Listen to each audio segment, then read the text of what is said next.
Welcome to Town of Southwest Ranches. Our first meeting is an LPA, and if we can please call the meeting to order and call the roll. Chair Cruz. Here? Vice Chair Hartman. Here. Board Member Albritton. Present. Board Member Jablonski. Here. Board Member Kuzinski. All right, if you please join me in the pledge. I pledge allegiance to the flag of the United States of America and to the republic for which it stands, one nation, under God, indivisible, with liberty and justice for all.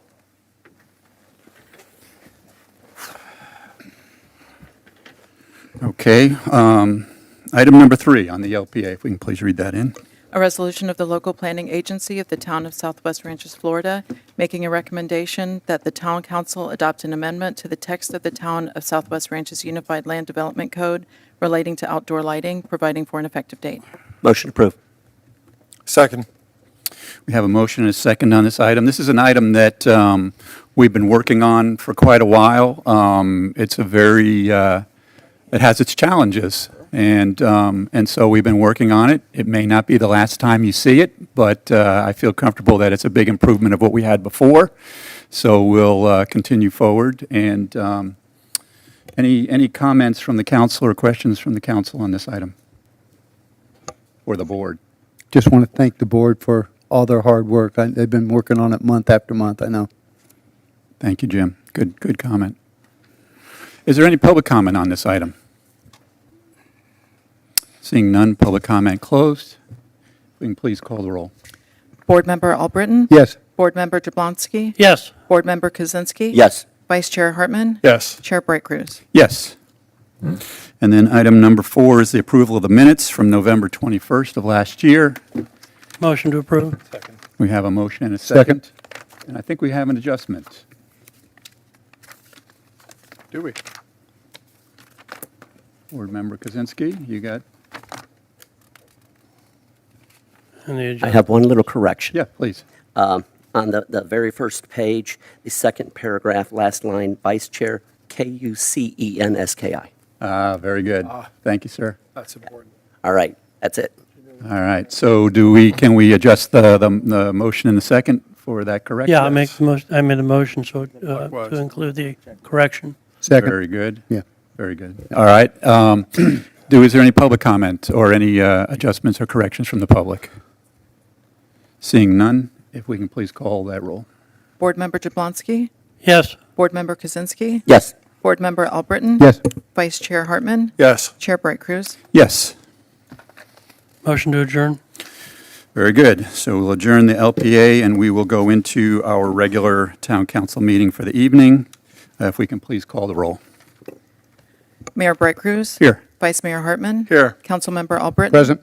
Councilmember Jablonski. Here. Councilmember Here. Kuzinski. All right. If we please, we have actually the color guard here this evening to lead us in the pledge. And we're very pleased to have them here. It's an honor to be able to take the pledge with the officers here. So thank you for your service and thank you for leading us.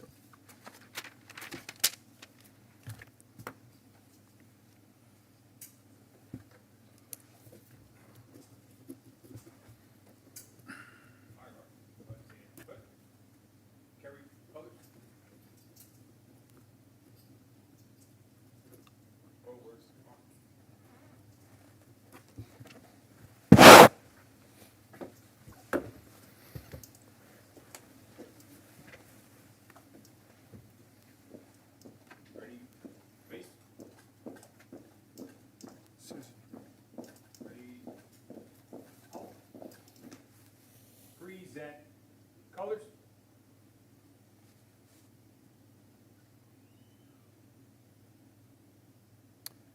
I pledge allegiance To the flag of the United States of America and to the republic for which it stands, one nation, under God, indivisible, with liberty and justice for all.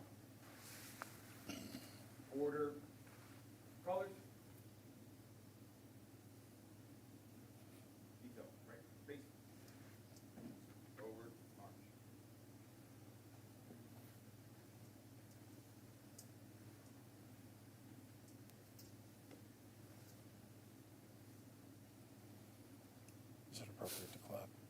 Very good, thank you.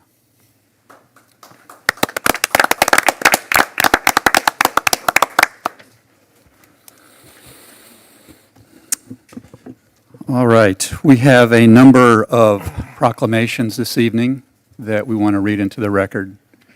And one of these, the first one we're going to be reading, is a recognition that came out of the Safety Board that Council Member Albritton has stood up the last several years. They've done some tremendous work under his leadership, and really appreciate that. So appreciate you reading this proclamation. If I could have the council board members join me at the podium, if you would. If you don't mind, Mayor. Sure. Thank you.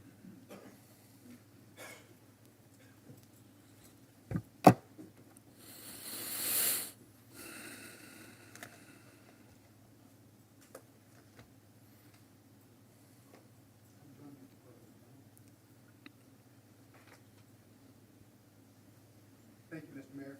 Is this on? I don't think so.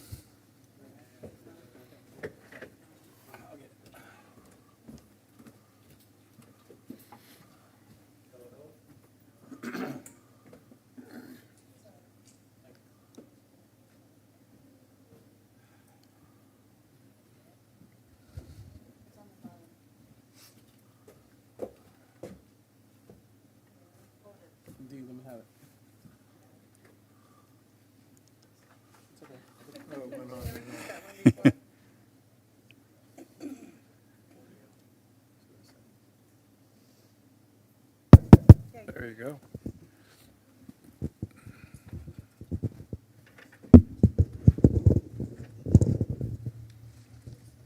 Thank you, Mr. Mayor. Can you hear me? Yes, we can. All right. I have a proclamation, and I'd like to say thank you to the board here for this. Written, rewritten, tweaked, and all the spelling was done, and all the periods were put in the correct place. So we'll read this. Proclamation, National Law Enforcement Officers Memorial Day.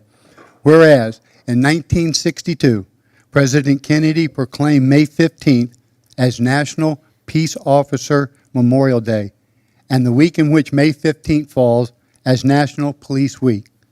Whereas on this National Law Enforcement Officer Memorial Day, the town of Southwest Ranches extends our deepest sympathies and condolences to the family of the brave officers who have fallen in the line of duty.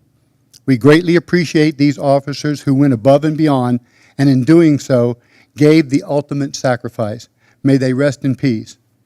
Whereas the week of May 15th is dedicated to honoring all law enforcement officers. With great pride and appreciation, the town of Southwest Ranches thanks all members of the law enforcement community across all cities, states, and federal levels for their service and dedication to duty. And whereas the town is especially grateful to our partnership with Davie Police for their continued readiness to address the safety and security needs of our community. And now, therefore, be it resolved by the Town Council of Southwest Ranches, May 15, 2025, as National Law Enforcement Officer Memorial Day, and the week of May 11th through the May 17th, 25, as National Police Week in the town of Southwest Ranches. To all law enforcement officers, stay safe, and may God bless. This 8th day of May, 2025.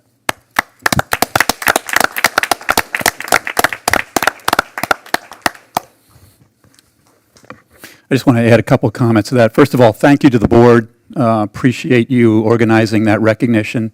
But we are so blessed and fortunate to be partnering with the officers from Davie. They do a stellar job for us. They keep our residents safe, protected, and put their own health and lives on the line for us. We can't thank you enough. We appreciate you. You're awesome. Thank you.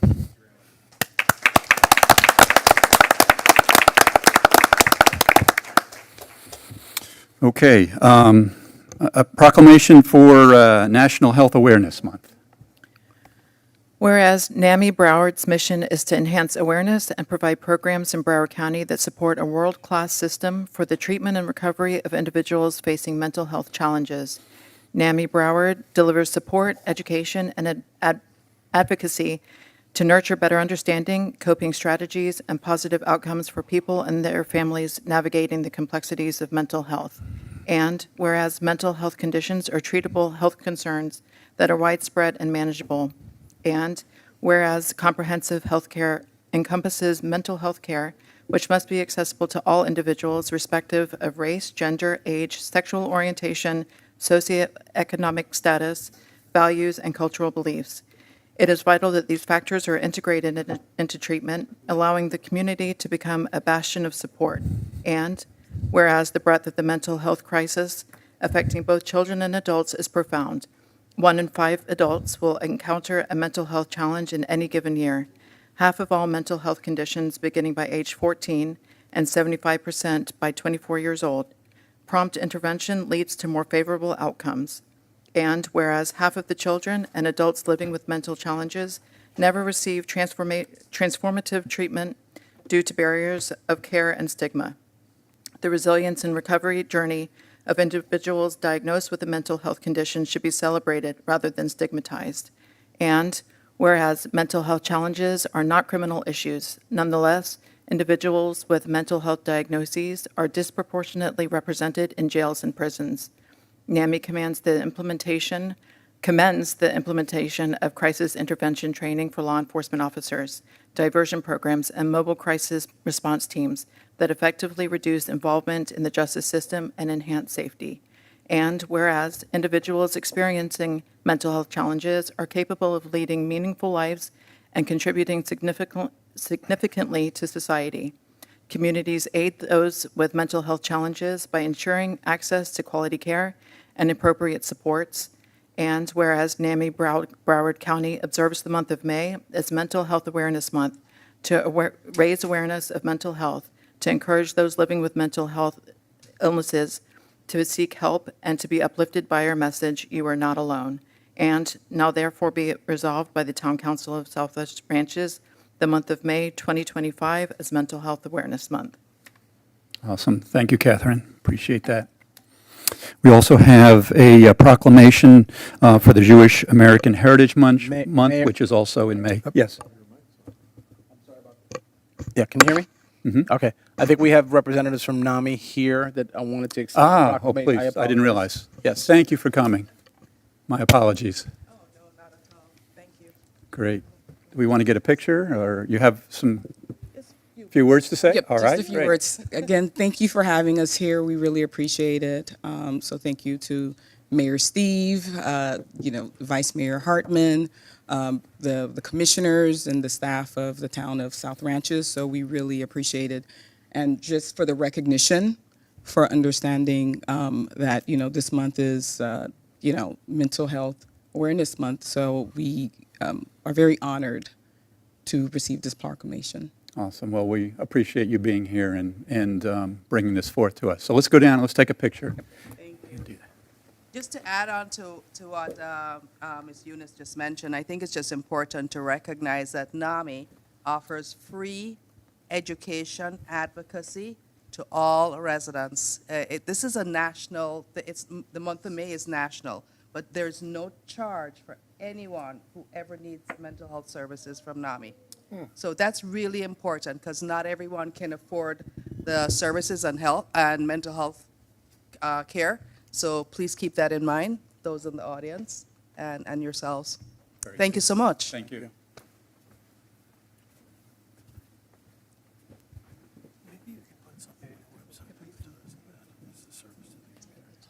Great, thanks. If you can do a post spot.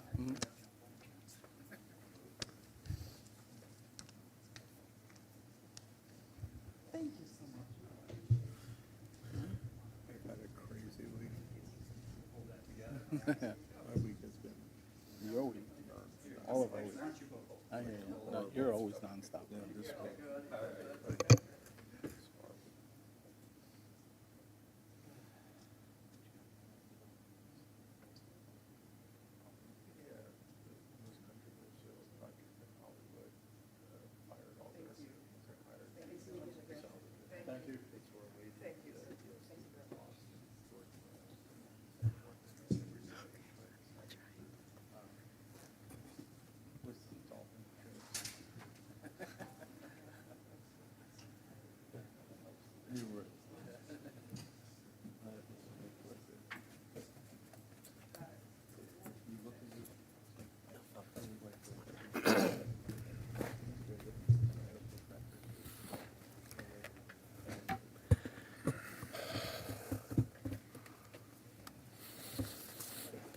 Okay, and then, yes, May is also Jewish American Heritage Month, and so we have a proclamation for that, and Councilmember Kozinski, or, All right, thank you.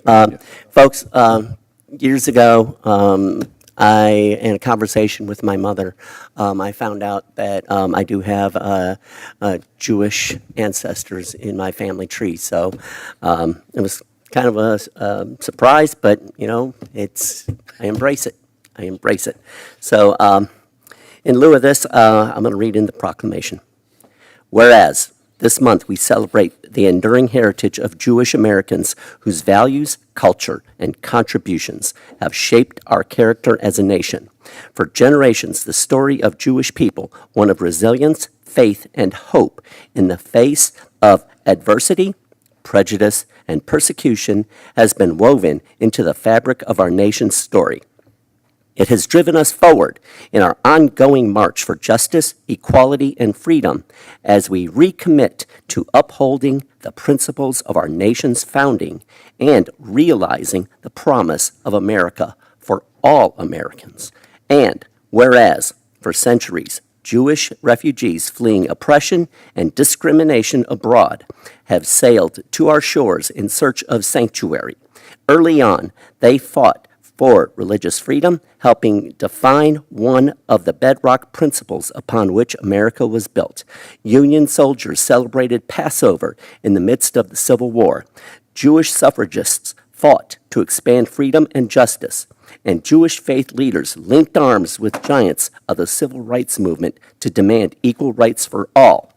And whereas Jewish Americans continue to enrich every part of American life as educators and entrepreneurs, athletes and artists, scientists and entertainers, public officials and activists, labor and community leaders, diplomats and military service members, public health heroes, and more. And whereas there is also a dark side to the celebrated history of the Jewish people, a history marked by genocide, pogrom, and persecution, with a through line that continues in the record rise of anti-Semitism today. We have witnessed violent attacks on synagogues, bricks thrown through windows of Jewish businesses, swastikas defacing cars and cemeteries, Jewish students harassed on college campuses, and Jews wearing religious attire beaten and shot on the streets. Anti-Semitic conspiracy theories are rampant online, and celebrities are spouting anti-Semitic hate. And whereas these acts are unconscionable and despicable, they carry with them terrifying echoes of the worst chapters in human history. Not only are they a strike against Jews, but they are also a threat to other minority communities and a stain on the soul of our nation. Anti-Semitic incidents remind us that hate never truly goes away. It only hides until it is given just a little oxygen. It is our obligation to ensure that hate can have no safe harbor in America and to protect the sacred ideals enshrined in our Constitution: religious freedom, equality, dignity, and respect. That is the promise of America. And whereas the town will not remain silent in the face of this anti-Semitic venom, vitriol, and violence, and whereas the federal government is developing the first national strategy to counter anti-Semitism that outlines comprehensive actions the federal government will undertake, and that reflects input from over 1,000 Jewish community stakeholders, faith and civil rights leaders, state and local officials, and more. This strategy will help combat anti-Semitism online and offline, including in schools and on campuses, improve security to prevent anti-Semitic incidents and attacks, and build cross-community solidarity against anti-Semitism and other forms of hate. And whereas governance alone cannot root out anti-Semitism and hate, all Americans, including business and community leaders, educators, students, athletes, entertainers, and influencers must help confront bigotry in all its forms. We must do our part to put an end to anti-Semitism and hatred and create a culture of respect in our workplaces, schools, and homes, and across social media. And whereas this Jewish American Heritage Month, let us join hands across faiths, races, and backgrounds to make clear that evil, hate, and anti-Semitism will not prevail. Let us honor the timeless values, contributions, and culture of Jewish Americans who carry our nation forward each and every day.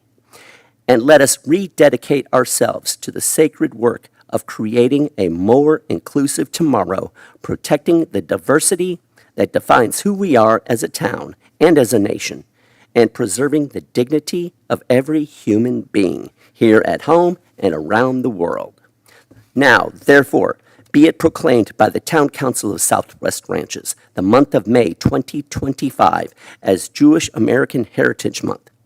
We call upon all Americans to learn more about the heritage and contributions of Jewish Americans and to observe this month with appropriate programs, activities, and ceremonies. Dated this 8th day of May 2025, Steve Braycruz, Mayor. Thank you, David. Thank you.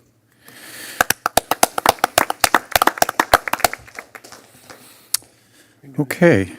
And we have a proclamation for International Compost Awareness Week.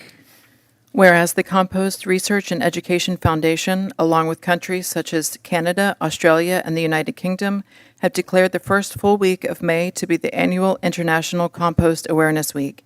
And whereas composting is a way of returning organic resources to the soil and is a way of conserving water during extreme drought of flooding conditions, reducing water consumption and non-point pollution, and a proven method of decreasing the dependence on chemical fertilizers and decreasing erosion. And whereas composting is an effective form of waste reduction, reuse, and recycling. And since organic materials make up approximately 30% of the material going to landfills, composting is becoming one of the primary methods communities use to reach waste diversion goals. And whereas materials such as yard trimmings, vegetable cuttings, biosolids, food scraps, manures, and hay shavings have all been composted and converted into a beneficial product known as compost. And whereas International Compost Awareness Week is a publicity and education initiative to showcase compost production and demonstrate compost use. And whereas this year's theme is Sustainable Communities Begin with Compost. The 2025 theme was chosen with the goal of highlighting the composting in all kinds of communities at any scale, from backyard home composters to residential compost programs, to community composters, to large-scale facilities, to all those who recognize the many benefits using compost on our soils. Composting is an essential element in developing a sustainable resources management plan for any community. And now therefore be it resolved by the Town Council of the Southwest Ranches that May 4th through May 10th, 2025 be proclaimed as International Compost Awareness Week in the town of Southwest Ranches as we continue to meet our Zero Waste Initiative goals. Awesome. Great. Thank you. Appreciate it. Mayor, we have Dustin Dubois with Yes. Healthy Organics here to accept the proclamation. Awesome. Appreciate it. All right, let's go down and have a picture. So let me just say a couple words first. So we really appreciate you being here. A couple years ago, the town really started to get serious about really handling our waste in a more proper fashion, and step by step, I need to call out Debbie, but there was also a whole team of people that have worked to help her on it, but we've made tremendous progress, and we're finally getting to the point where we're really seeing things happen. So we appreciate you being here and being a part of this proclamation. So let's go down. Thank you. I'd love to hear how you guys selected your company name.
All right.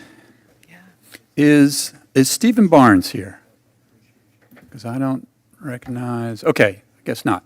So I wanted to have this item on our agenda. It's a recognition of Outback Steakhouse. Stephen Barnes is their general manager, and they have just been such tremendous partners for us, and not just this past year, but year after year after year at the barn dance. They go above and beyond in providing a full meal, steaks, and, that's the whole 9 yards. And it's a very, very good meal. And it's all donated. They do an amazing job, and it's just fantastic food. And what it does is it allows our education board to raise a tremendous amount of money for scholarships for our kids. And it's one of their major events, and it would not happen without the partnership of Outback. So we just wanted to recognize them for that partnership. We want them to know that we appreciate them, and we want you to know that we appreciate them so that you can go out there and thank them in person. And why don't you buy yourself a couple of meals while you're there? So, but they're great partners, great people, and so we're thankful for them. Thank you.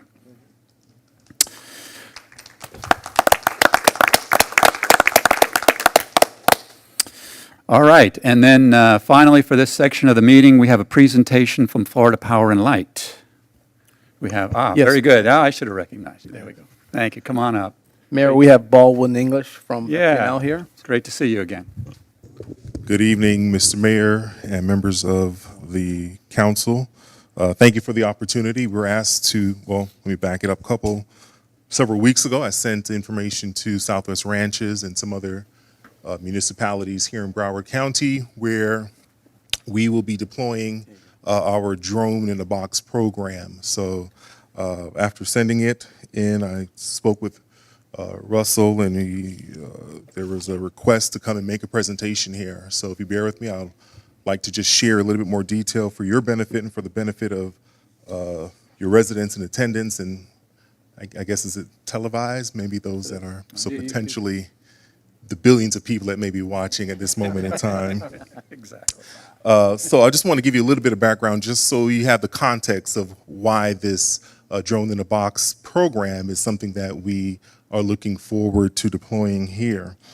So you see, if we can move to the next slide, FPL, we're actually celebrating 100 years this year. We started down in Miami with Ice Company and 35 Mules and some other businesses we put together.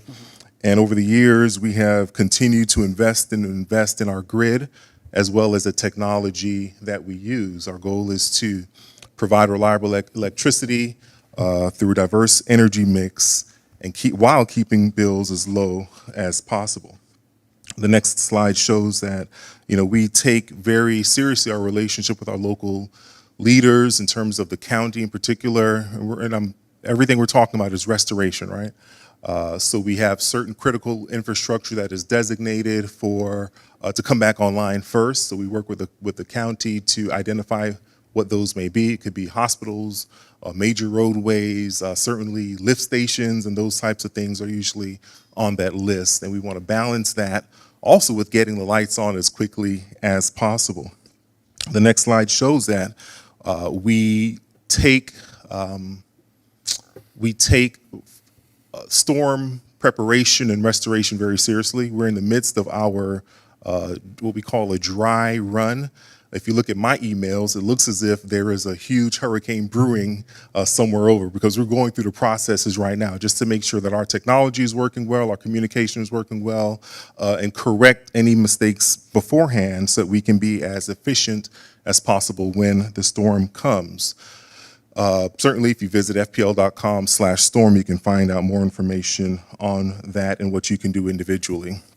Our next slide shows that we have many ways that we deploy to keep customers informed as we enter into a new hurricane season. Obviously, advertising, website, and app. And I tell people all the time when I meet them, if you don't have the app, download the app, please, because it's a very well put together piece of technology, and it helps us to communicate with you well on blue sky days, and certainly during and after, probably after a storm. I'm not sure about during, but maybe after the storm.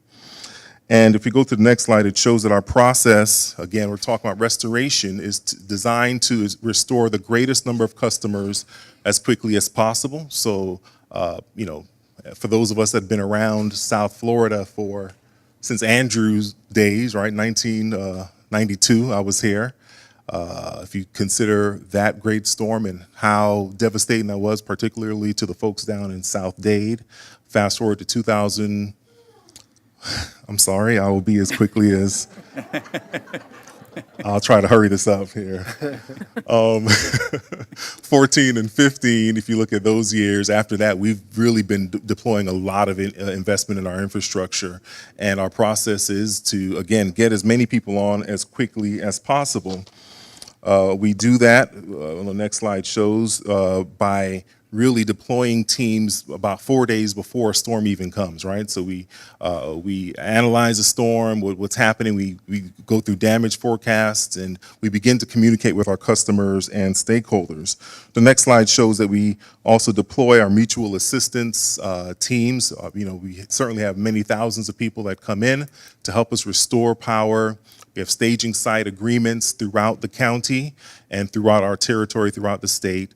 And as you can see, we also even use mobile vehicle fleets. I've met guys from, I think the last storm I was in Fort Myers, and met a team from Delaware. They were in a truck, and it had been about 2 or 3 days, and they had not seen a bed, right? They were sleeping in a truck, and it smelled like it. Those guys are pretty rough around the edges, but they were just doing what they needed to do. So we do have mobile vehicle fleets that we have deployed in those harder hit areas where there may not be a hotel or housing that they can also use. So the next slide gets us actually to our Drone in a Box program, which is coming here to, that says Boca Raton. It should say Southwest Ranches, but it's Southwest Ranches. And this project, if you can see that, this project, let me back it up a little bit. If you think about when a storm comes, right, one of the things we have to do, our line workers have to do, is make sure that our lines are good, right? Before we flip the power back on, we can't have loose lines in the street and, things that are infrastructure that's damaged. Back in the olden days, our line workers would walk the line, right? We call it walk the line, just to make sure everything is good before we flip the lights back on. We get vehicles, all right, let's drive the vehicles. Now, we have to do that, but if a tree's down, we have to wait for the vegetation crew to come and remove the tree so we can continue to walk the line and do all of that. So this could take hours for one major feeder line. Now, with the use of drone technology, we can deploy a drone that can fly that line literally in a couple of minutes and make sure that it's safe to restore power. So that reduces risk for our employees. And it helps us to do things in a more efficient manner. The next slide gives you a little bit of scale about how big that is, right? So the gentleman there, I don't know how tall he is, about 5'10", 11 maybe. So you see that he's standing on a concrete plat that is about 20 by 20 feet wide. Excuse me. And we are proposing that this will, we're in the process of getting this done at the windmill location. This particular item is, weatherproof, stormproof. It is designed to withstand this South Florida weather and everything that pertains to that. The next slide shows exactly where it is, where our windmill substation is. It is south of Griffin Road along 190th Avenue. And you see that little red flag, that's the corner where that 20 by 20 concrete slab will be placed. This is not really designed to impede anything in the area. You may see a couple of trucks run in to help lay the concrete and so forth, but that will be about it. The drone is not just designed for storm or post-storm use. It certainly will be used from time to time, and generally, I don't know if we've done it here, just as a customer, I've gotten a text before where it says, hey, we'll be deploying a drone, so don't get too scared in the next day or two. So we certainly take every opportunity to communicate with our customers and your residents as well. So that's all I had to show you. We have about, I want to say in Broward, maybe about 5 or 6 that are being deployed here. So it's not all over the place. It's not at every substation. So, the fact that it's here, I think, is a good thing personally, and hopefully that you all find it beneficial as well. Thank you for the time. Very good. Yeah, thank you for coming out. Any questions from the council? Yeah, I did have one, actually. Do you plan on just flying over the primary and secondary lines, or do you plan on flying the whole town in Weston? What do you anticipate the usage to be? So yes, we plan on flying it over our when you say primary lines, Griffin we have Road. 3 different lines, right? We have transmission lines, the Right. huge ones. Right. Then the feeders, what we'd probably be referring to as primary, and then secondary, those ones that are usually behind houses. I think here in Southwest Ranches, you may have them in front along the roadway. So those are the lines that they're intended to fly over should the need arise, correct? Good, thank you. Sir. Mr. English, you and I have spoken in the past, and it's really nice to meet you again. Thank you. I know many of my residents, they respect their privacy. Sure. They respect their privacy.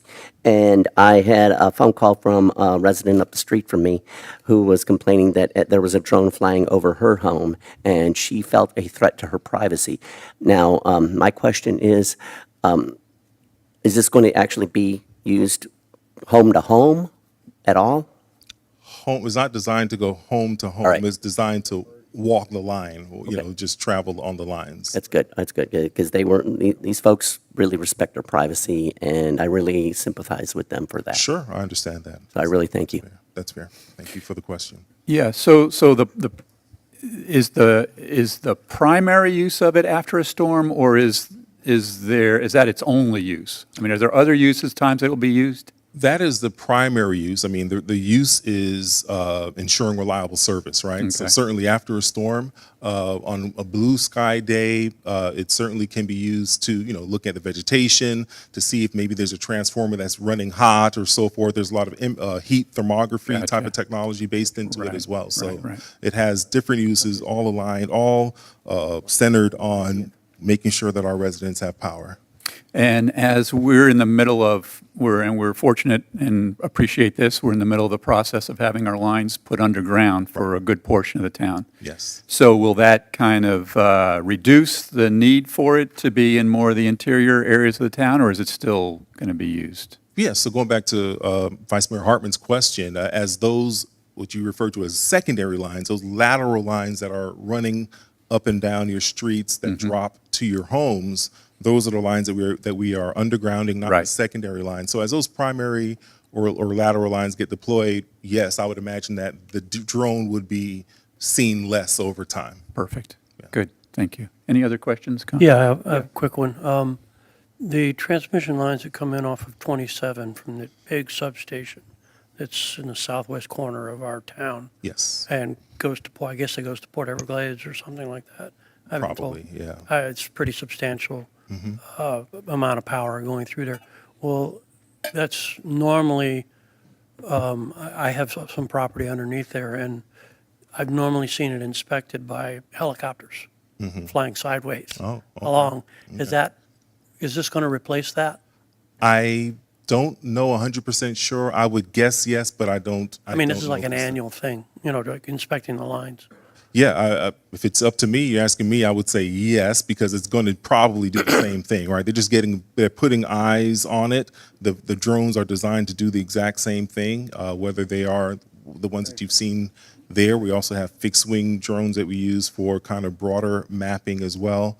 I can get that answer to you, so I don't want to It's a speculate. curiosity question. Yeah, It just, because it seems it would make sense that drone would replace the helicopters. I would think so too, but I will get the answer and let you know. Though. Okay, thank you. I appreciate it. Mayor? Yes. Just one more thing so that everyone knows, Baldwin's done an amazing job replacing Ben Wesley. Yeah. So for those residents who don't know Baldwin or haven't met him yet, this is Ben Wesley's replacement, who would come to numerous meetings in the past.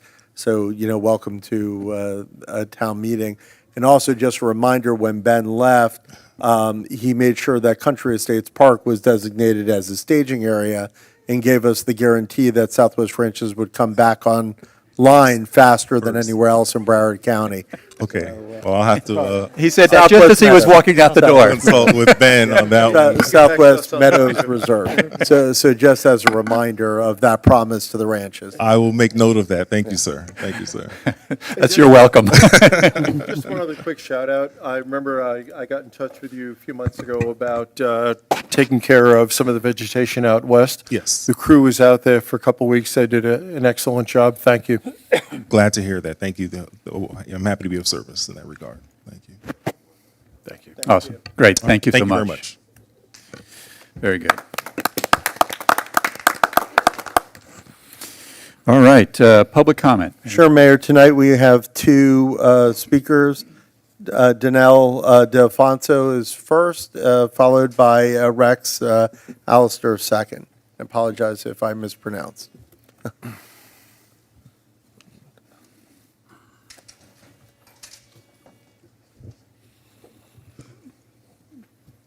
My name is Danelle D'Alfonso, 5648 Hancock Road.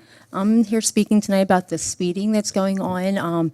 I'm in Sunshine Ranches, that's what I can speak to, but I'm sure it's not uncommon for the rest of the ranches. We had received some results from the permanent speed signs, and one happens to be outside my driveway, so I sit there and watch it, so it's become kind of a passion of mine. And, and so we kind of shorten up the synopsis, and it was shocking. You always assume you believe what is going on with your eyes, but until you see the actual facts. On Mustang Trail, they average 600 vehicles a day between 7 and 9 and 4 and 6, and 65% over the speed limit. The most outlandish thing is the top speed was 95 miles an hour. 25 miles an hour is our speed limit, and 95 was the max speed caught on there. Luray Road, 800 vehicles on Luray, I want to restart. 78% average over the speed limit, and their top speed was 87 miles an hour. Hancock Road, it's 55 miles an hour, and I'll tell you, every time I pull my driveway, I'm at 10, so I'm sure I lowered that a lot, because I pull out, and it's 10 miles an hour 4 times a day. The top speed on that was 96 miles an hour. If you traveled 96 on 75, that's a felony. And I think we need to address that, and I'm going to speak, I have to travel quite a bit to Tennessee, and I have an apartment in a small golf cart community, and we put the speed tables in because we had 2 children seriously hit by speeders through our main street, and we put the low-level speed tables in, and it stopped our speeding 97% within 90 days. I know it's only one of many solutions, but something's going to happen tragic, and it's definitely a lot of influx of new people coming in.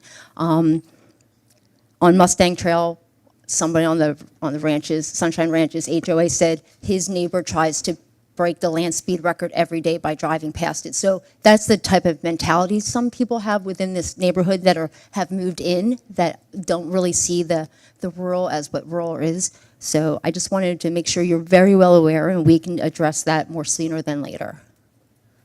Thank you, Danelle. Thank We appreciate it. So final speaker of the evening is Rex. Oh, sorry.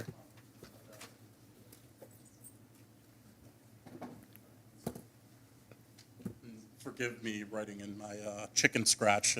Name's Max. But yeah, Max. He told Max me Rex. Adelstein. No, it's okay. It's fine. You can't read my handwriting, and I think everybody's now been acquainted with my very colorful daughter, who is very tired after a long day. So I'm grateful that she's here with me. Wouldn't have kept her at a city commission meeting if this wasn't something pressing and important. There's actually in South Florida a little bit of an epidemic going on these days of dog dumping in the Everglades. It doesn't just affect Miami-Dade, it affects Broward County as well. I know this is a community from speaking with the mayor that loves their animals, loves their dogs, and really cares about what's happening. So I'm here representing the Brady Hunter Foundation. We're a foundation that represents, ironically enough, children and animals. We provide a voice for the voiceless and the vulnerable.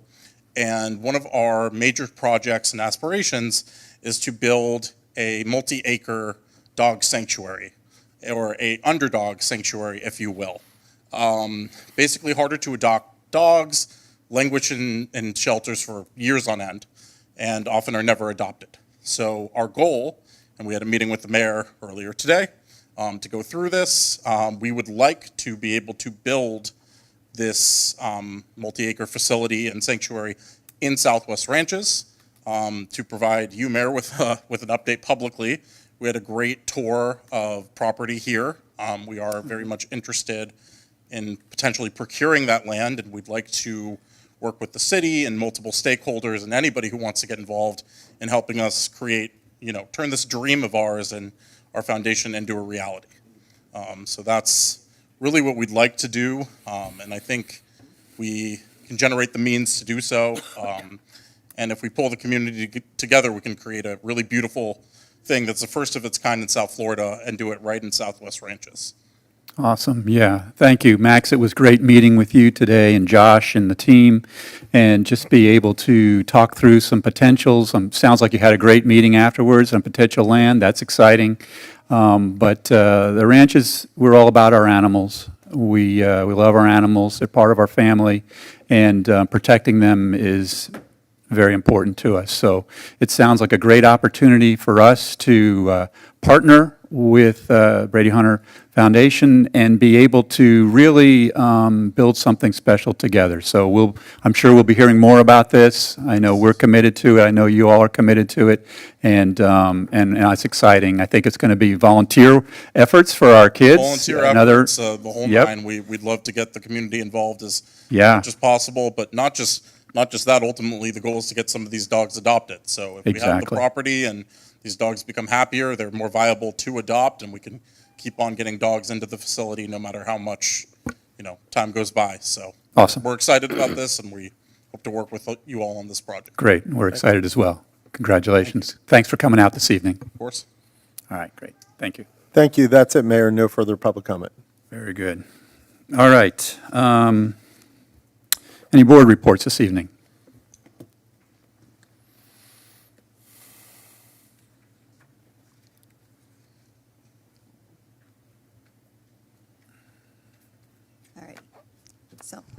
Debbie Green, on behalf of the Zero Waste Advisory Board. So Harold sends his regrets for not being able to make it, but asked me if I could pass along some things from our meeting.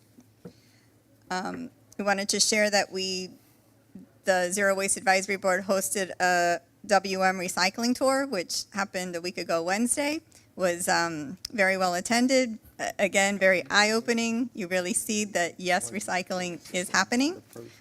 It was also wonderful that we had several of town staff that also participated in the tour. So, it's just going back to what people, leaders in the county and WM and the county commission have all said, that Southwest Ranches is not only looking to move in the right direction in zero waste, but they're leading by example. And it really just shows the town staff is also embracing this. Right. We wanted just to make sure everyone's at the town birthday party to know that the Zero Waste Advisory Board will be set up with a tent right next to Filthy Organics and WM. So come by, get all your zero waste swag, and just keep getting more education.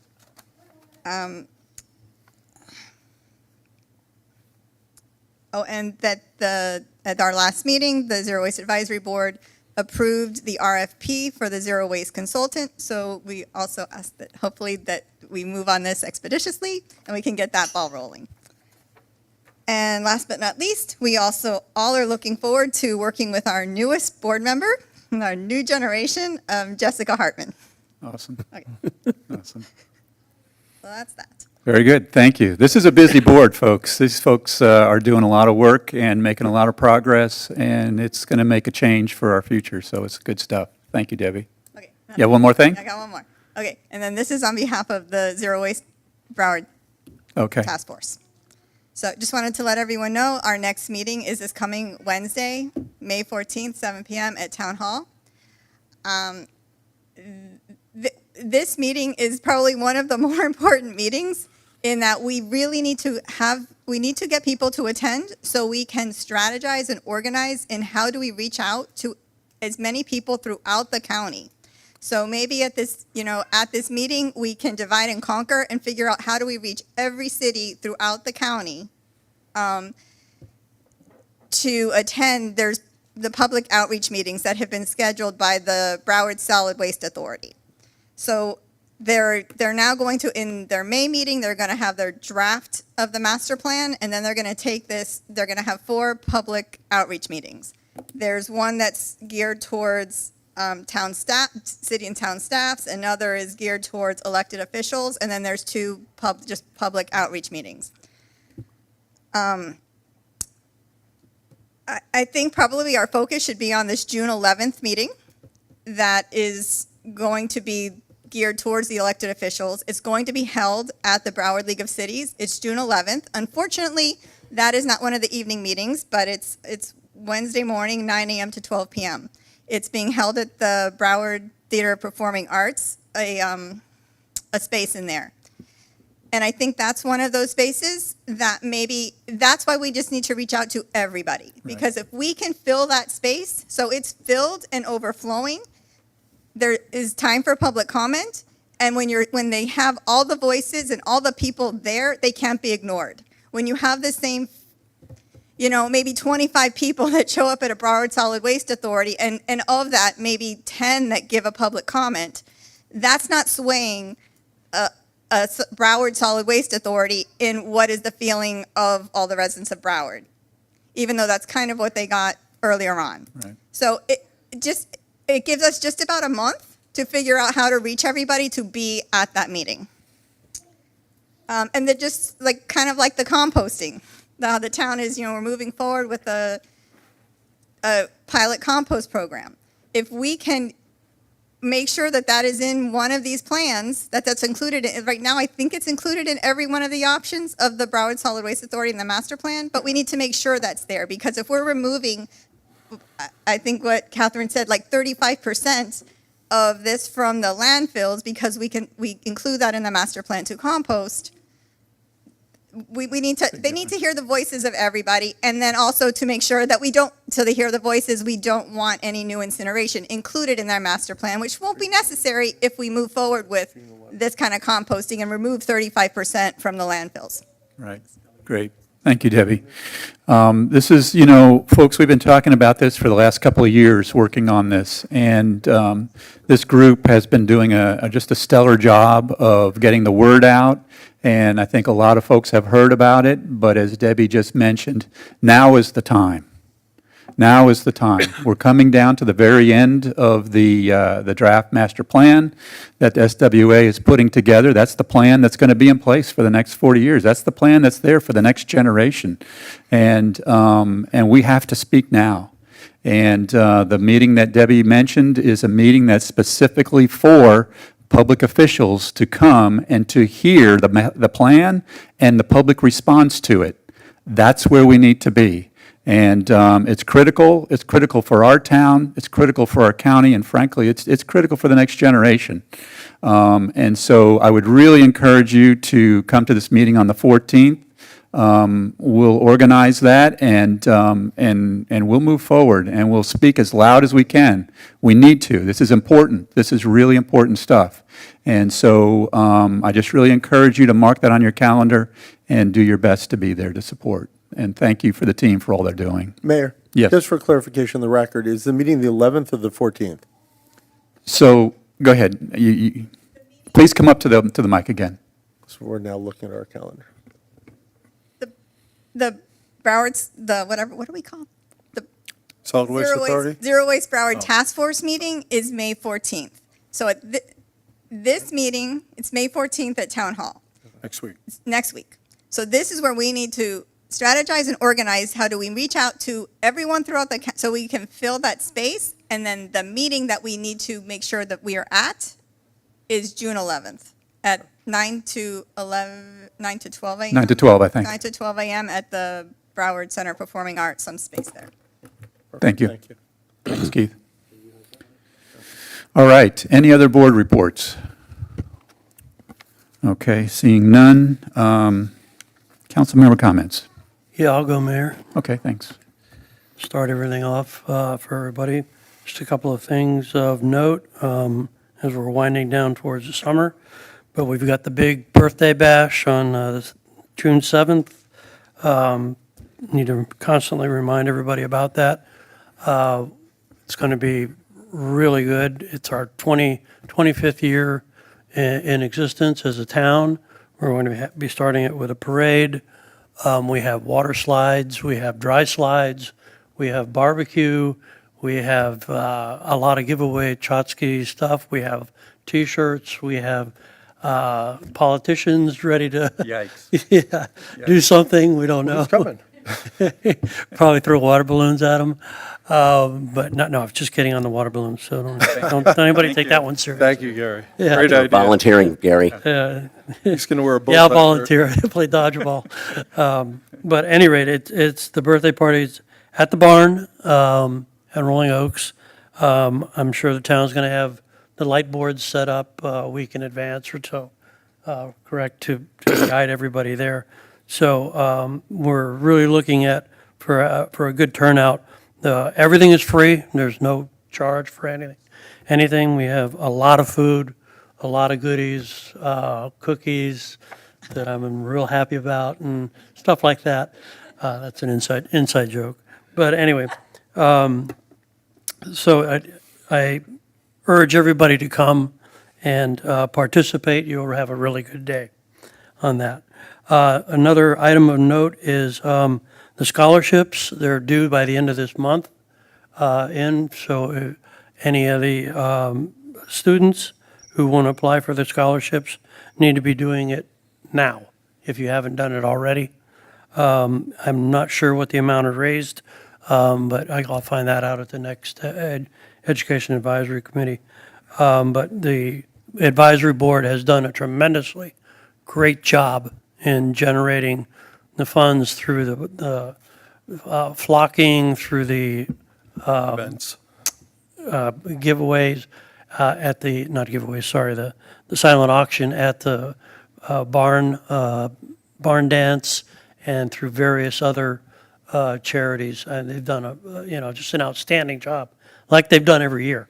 And this year is no exception. So we got a lot to be proud of. In fact, I think from what I've read, we in Broward County, this town gives out more scholarships than any other town in Broward County.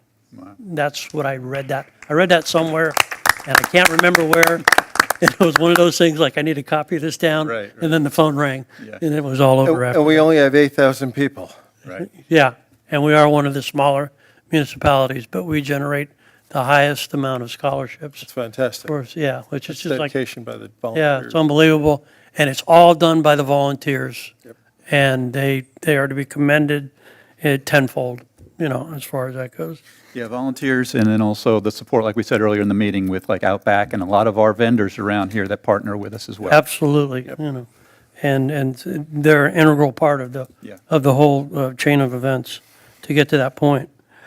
Just a reminder, Mother's Day is this Sunday, so take care of your moms, and if your mom has passed, go, if you have the chance, visit the gravesite, that kind of thing. So, just pass that along. Another item of note is BCPA, Broward County Property Appraiser, will be here on the first Tuesday of each month. So if you missed May, June's coming up quick. They'll be here on that. And another item is Town Hall is closed on the 26th of May for Memorial Day. That's a Monday, so everybody knows that. And I'm pleased to announce that we have a new sheriff in town. We have Hawkeye Russell, who just passed the Really? range Oh, test. wow. He's been Really? given a medal. I'm sure he said he was going to wear it, but I guess he didn't. Changed his mind. And I will say this, if we ever have a zombie invasion from the Everglades, you want that guy by your side. Really? Okay. Really? Because he took the crown. Let's put another hat in his office. Yeah. Yeah, absolutely. Zombie hat. I wield a mean water gun, Mayor. Yeah, he was, he did a pretty good job, Nice. and go from there. And that's all I have at this time, Mayor. Awesome. Thank Go you, next. Gary. Appreciate it. Okay, great. Thank you. I'll go next. I'll be brief. So folks, you heard another example of some groups coming forward tonight to be a part of our town. Recently, we were reached out to by the American Red Cross. They have a program that can help our residents that don't have fire alarms in their house or they're not working properly. They'll come out and replace them. Russell will have more information on that going out via social media, and keep an eye on the town website.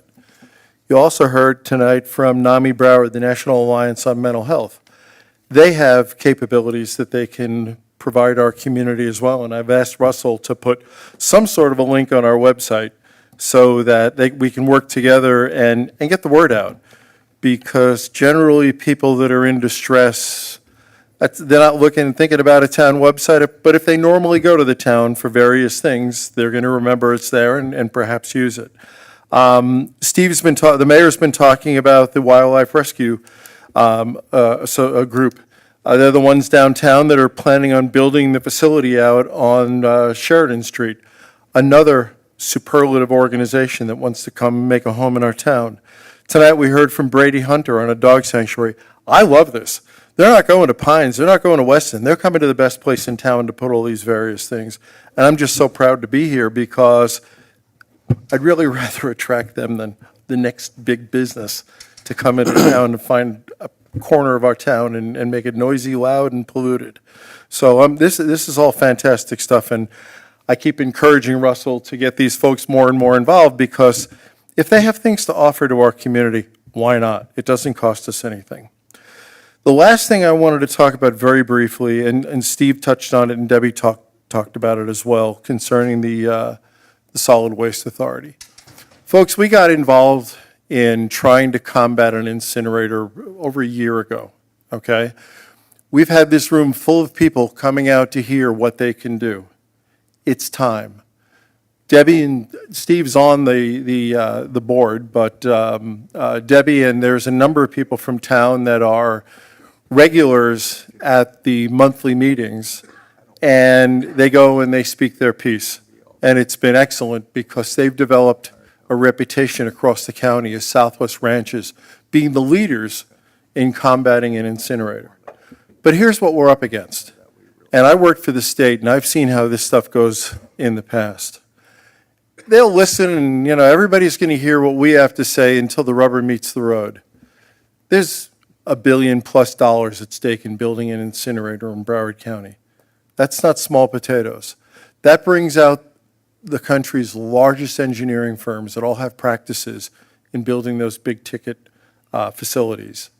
They're the ones who are now going to try influencing the Solid Waste Authority and ultimately the decision makers of the Broward County Commission. Now is the time where we need to energize and mobilize because they're not going to remember us 2 or 3 months from now when they have to make a decision what we said a year ago, what we said 6 months ago. We've got to go down and buttonhole them. We've got to go down and speak our mind on this. We may not have an incinerator up the road from us on Sheridan and US 27. That's a great case scenario for Southwest Ranches. We won't have one on Monarch Hill because the county just gave up the opportunity to build an additional one there. We in Southwest Ranches, and I would bet you if you polled anybody in the county, pulled them aside and said, what do you think about an incinerator? I don't think you get anybody say, sign me up, build it in my backyard. We have to breathe that. But the county's got a problem. They do not take initiative on this. We could be at 75, 65% recycling. The state wants us at 75. We could be there probably a long time ago if the county would have followed the state's requirements way back. They weren't able to twice in the past. This is our third attempt to get there. I don't think they're going to have the initiative this time either. I really personally think our best case scenario is they're going to build another one over there on Orange and 441. And I hate that idea. Because if you think the wind doesn't blow from the east, you're wrong. The wind blows in every direction on the compass. So sooner or later, that contaminated air is coming over us. Fortunately, it doesn't look like it'll be out our way because there's a whole lot of reasons and there's a whole lot of fight against putting something that close to the Everglades.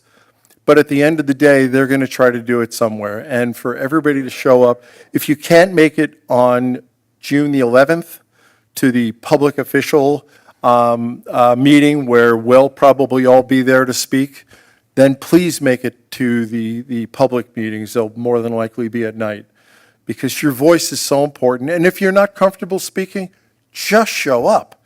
If there's 1,000 people in the room, they're going to notice it's not the same 20 people that have been out there giving them information and trying to educate them on alternatives to an incinerator. So I'd encourage everybody, talk to your friends, talk to your neighbors, talk to Debbie, come to the meeting next week to find out what's going on, and please support this, because if they make the decision, and worst case, right around the corner from us, there's no going back. Once the county has made this decision, they're not going to want to hear about it again, because this is their biggest nightmare right now. Anybody's neighborhood it goes into, that person will probably be voted out on the county commission. And our county commissioner's term limited out. He's not running again. So I don't know where he stands. I've heard his position multiple times, but it's evolved, and he always evolves. So we'll see. So again, my last comment, please support this. Please come out to our Zero Waste Task Force meeting next week, and then join us on June the 11th down at the Broward County Performing Arts Center. That's all I've got. Awesome. Thank you, Bob. Really appreciate those words. Thank you. I'll go. Thank you, Dave. Bob, good words. I agree with everything you just said. This is a very, very important issue for not only Southwest Ranches, but for Broward County. All right, Southwest Ranches is a quiet, rural, family-centered community with horseback riders, children, walkers, domestic animals, and wildlife, all sharing our roads. That also goes as much for Sunshine Ranches. Recently, last meeting, Sunshine Ranches HOA, there was a vote among the quorum, unanimous vote, to put in speed tables on Luray Road. Now, Luray Road, as Danelle said, speed limit's 25. The percent of vehicles exceeding that 25-mile-an-hour speed, 78% of the vehicles on that road. That's unacceptable. The highest speed, 87 miles an hour. So my ideas that came about this is one of the residents had mentioned, well, let me backtrack a little bit. Rod Lay gave us a very excellent response, presentation about speed tables, speeding, and all the alternatives. Rod, thank you, thank you, thank you. It was a great presentation. Now, Rod had mentioned that there are 11 steps that must be completed before the actual speed tables could be put in. And I'm not asking anybody now, I'm just putting it in your thoughts now, that in June, I will ask in my council member comments that for this project, that we waive those 11 steps so we can move forward with this. Luray Road isn't just a squeaky wheel. The speeding on that road is the equivalent of scratching fingernails on a chalkboard. It is that bad. And this is a problem that really, really must be addressed, and expeditiously. And I think that kind of wraps it up for me. 11 steps. That's it. That's it for me. Great. Thank you, David. Appreciate it. Jim? Thank you, Mayor. I don't have but about 4 things to speak of. First of all, I'd like to say thank you. I see one still here. I think one's still outside, to the Safety and Traffic Board. And I want to say thank you to Russell for his patience as the liaison here on the meeting nights. Say thank you to the Davie Police Department that shows up, the sergeants and people that come and help us. I think this committee has done a lot. You see the temporary, I say temporary, I'm sorry. You see the solar-powered lights that are up now. There's more going in. Speeding, we have a detail that the council agreed to, started back last year, end of last year or so. When the officers get off duty, they sign up for another 4 hours. They go to a specific location. They'll go to Green Meadows, Rolling Oaks, Sunshine Ranches, Country Estates. They'll stay in that area for 4 hours. And they're looking for speeders. They're looking for anything that is not right. It has made a difference in Green Meadows. I'm sorry it hasn't made much of a difference in Sunshine Ranches. Maybe we'll get that detail there in Sunshine Ranches more often. But I have noticed on 166, they used to come through there, and you talk about 800 cars, they were doing 12 to 1,300 cars a day on 166. They have slowed down. They have. And the reason? That ticket. When you get hit in the pocketbook with that ticket, it'll make you slow down. One young man got 3 tickets within probably a 2-month time, and I saw all 3 tickets written. When the third one was written, you have to line him up with a telephone pole now to see if he's even moving when he goes by. I think he's pushing it with his feet because he got hit hard. So I want to thank the committee. I absolutely honored this evening. I had forgot all about the honor guards showing up for the colors. I had the opportunity, the honor to attend the Davie Police and Fire Memorial. They have it every year. What an outstanding contribution to the fire department, to the police department, and to the fallen officers. There were family members there, and the family members, the last one who passed away on duty was in 2011, and the family members still show up. So it was really a nice event, well organized, and if we ever do anything like that for our officers or for people that we know, I'd like to be a part of that.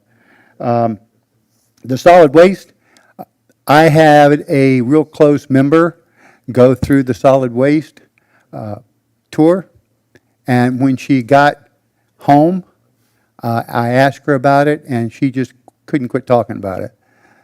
What you see when you walk in and what you smell when you walk in will knock you down. It's horrible. But as you go through, this big pile of garbage becomes less and less and less, and at the end, there's bales sitting there of aluminum, plastic, cardboard, each weighing a metric ton, 2,200 pounds. That's what's going out. That's what's being sold out. That's what's going through.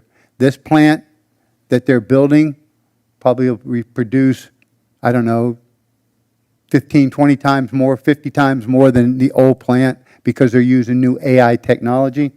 But to hear the people that did go through it for the first time speak about it, it's really something. And then the last thing, the Broward League of Cities Directors Board. I had a presentation, I heard a presentation there that I hadn't realized before. A few years back, everybody voted a 1-cent penny sales tax. And that 1-cent penny tax was supposed to help transportation. They've come up with a new amendment, and the council will look at it, and the town will all approve it, an equitable way to distribute that money. And it's divided up by the amount of roads and the amount of people that you have. And this is something that they're looking to give a check to each municipality every single year based on the proportion that they're entitled to. I was handed a check for $478,000, all right? All I could see was a trip to Hawaii and a trip to this and that, but it was $478,000 that, from what I understand, if this amendment to the agreement that they have now goes through, that the town will be receiving that check or equivalent to that check, close to that, every single year. And I think that's a great thing. We've appropriated or assigned so much money to TISDOR, but this will really help to fix our roads, to keep them safe, and to make things good in town. And I just want to say thank you to everybody for attending, and I'd like to say thank you to the Honor Guard for this evening. I really enjoy when they show up. Thank you. Very good. Thank you, Jim. Appreciate those comments. All right. I have a few comments as well. First and foremost, I just want to give a shout out and a word of thanks to you, Bob, and to the council and the administration while I was goofing off in the South Pacific, in Australia and New Zealand and a few other places. You all did a stellar job of filling in. I got to just sit there on the cruise ship and listen in, and all went well. So you all did an amazing job. The staff, Keith, thank you. Just really appreciate it. It's nice to be able to leave and go on vacation and know that everything is going to run exceptionally smooth and well because we have quality people doing all the different parts. So thank you so much for that. I also had the opportunity to be with Jim and also Russell at that memorial service for Davey, fallen officers. It was truly an impressive service, very touching service. Just an honor to be able to represent the town there. We are so fortunate to be able to partner with Davey, the quality organization that they are, all that they do, and the way that they treat their folks. It's an honor to be able to work with them. So while I was gone, we did have the Ranchers Academy, and I heard that it went well. The attendance was a little bit light, so we want to continue to get the word out there because we're going to do this again, and we're gathering feedback from that. We want to improve it, make it better each time we do it. So if you went to that, please provide feedback to us. We're just going to be gathering that up probably over the next week or two, and then we'll close it out, and then we'll start working on the next version of that. But I appreciate all the work that went in there from the staff, the different departments here in our town administration to be able to pull that together along with other organizations. And it's important. It's important to be able to communicate to our residents, to the realtors here, the uniqueness of the ranches so that we can maintain and promote the rural lifestyle that we all appreciate here. Just an update on the South Florida Wildlife Center. Things are moving along, double thanks to Keith, but also Russell, to keep that moving along. It has been a journey, let me tell you folks, well, I'll just leave it there. It's been a journey. It's tough. There's a lot of government organizations involved here, and it makes for slow sledding. But everybody's on board. I think we're moving forward, and we're looking for a vote from the Broward County School Board on their July, maybe their June, but probably their July meeting to be able to approve the lease. Once we get the lease, then we should be on board for the Broward County to do their approval to extend the time for South Florida Wildlife Center to stay in their current facility probably another 2 to 3 years while they actually build the new facility out here in the ranches. So things are moving along. It's very positive. All is going well, but it's going slow. But we're pushing and we'll get there. We'll get there. While I was away, I did. It is interesting when you travel abroad and you start looking around at how other countries deal with their waste, and countries that are not nearly as developed as we are, and that they have these programs for handling waste. They're dividing up their waste in ways that it can be recycled and reused and diverted. They are, have products that,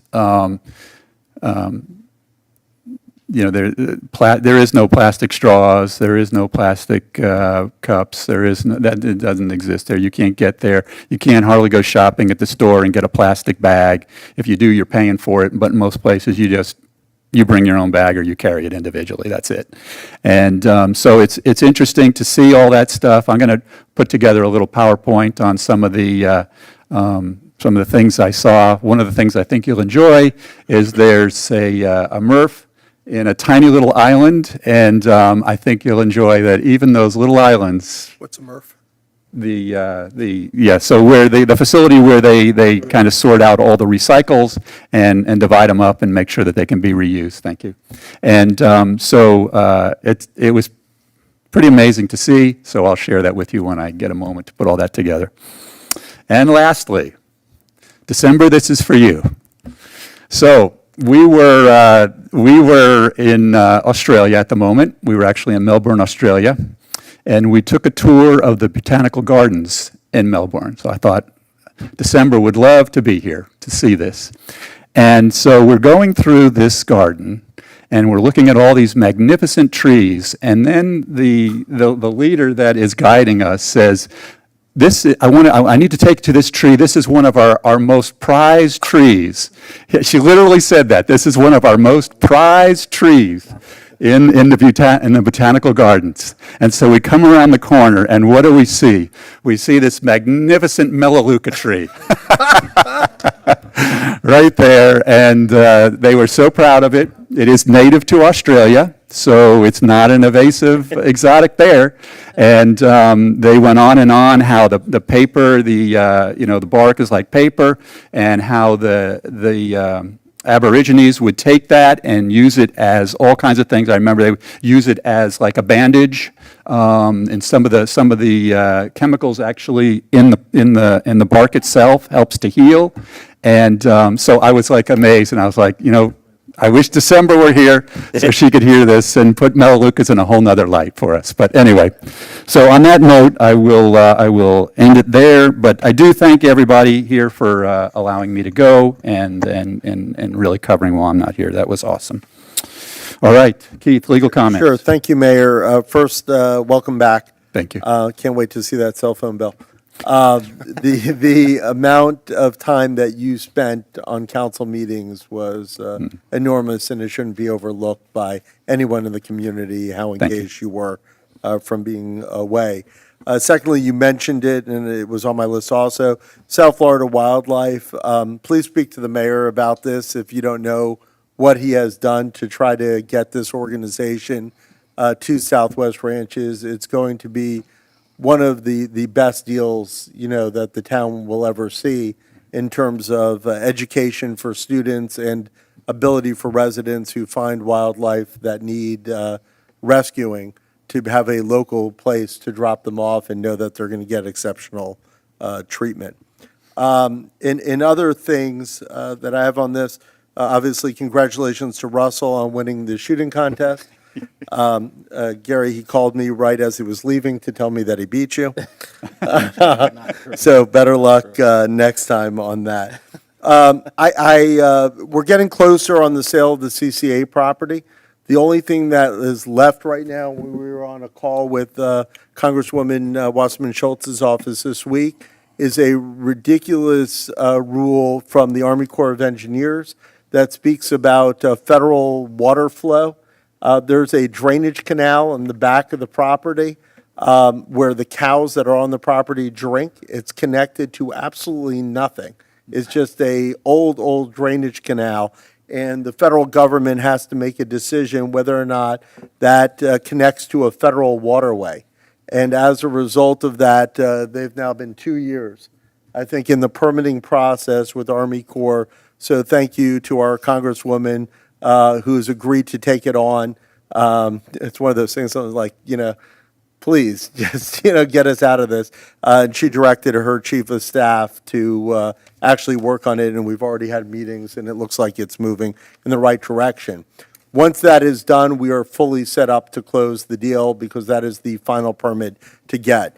For members of the public, I actually had dinner a couple weeks ago with someone who said to me, "Oh, you work at Southwest Ranches. I heard your name because a resident told me that because of you, my millage rate's going to go up because we have to pay Pine $17 million in legal fees."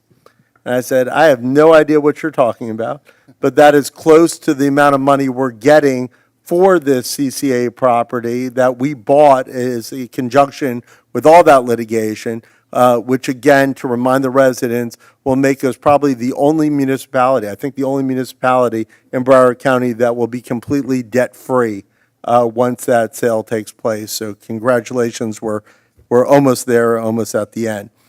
There's a property in Rolling Oaks that's been challenging to a lot of residents there. Could you please state exactly where it is? Because I'm not even 100% sure. It's on the west side of 178th, right on Sterling Road. It dead ends.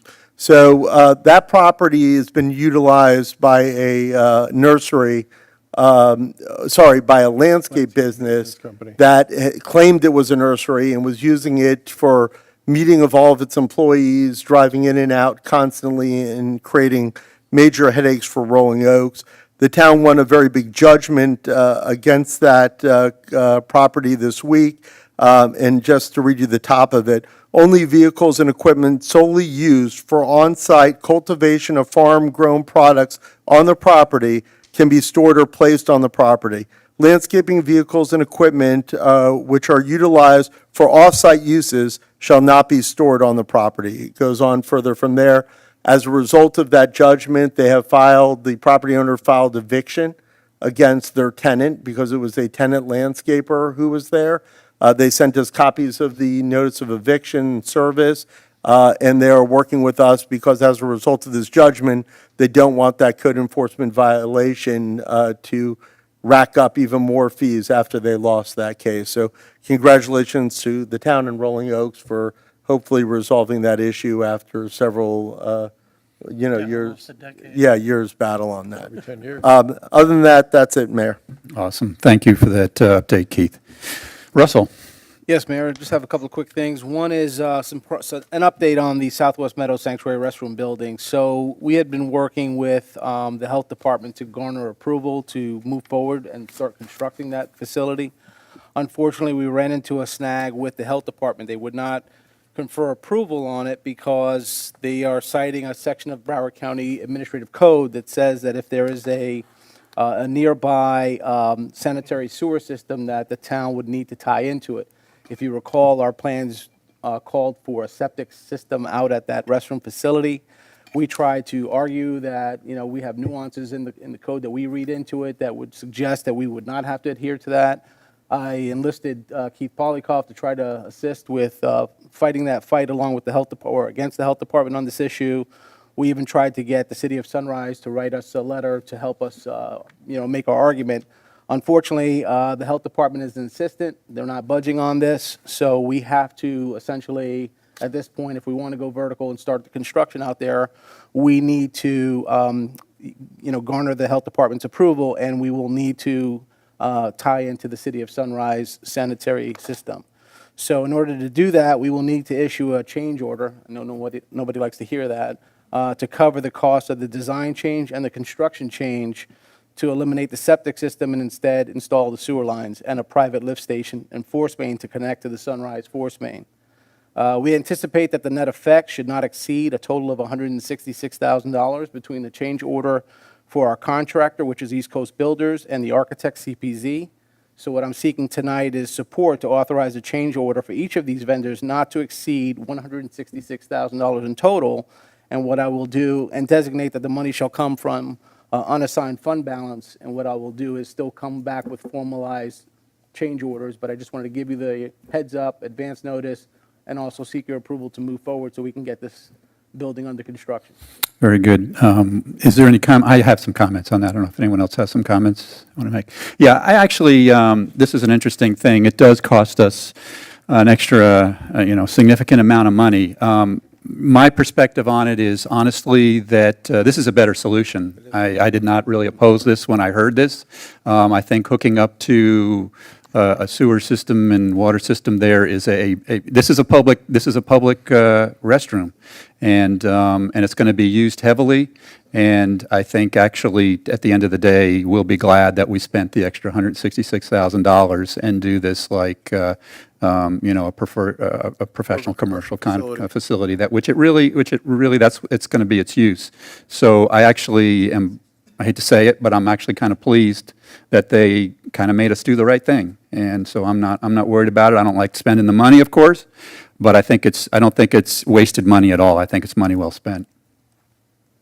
For the costs of what we would have been putting in on a monthly and an annual basis, would have paid itself off in 10, 12 years anyway, and this facility is going to last forever. Very good. Yeah, I agree. I agree 100%. Yeah, I think the payment's going to be quicker than 10, 12 years, with all the usage. Yep. And just the maintenance on the drain field and the septic tank is, going to add up.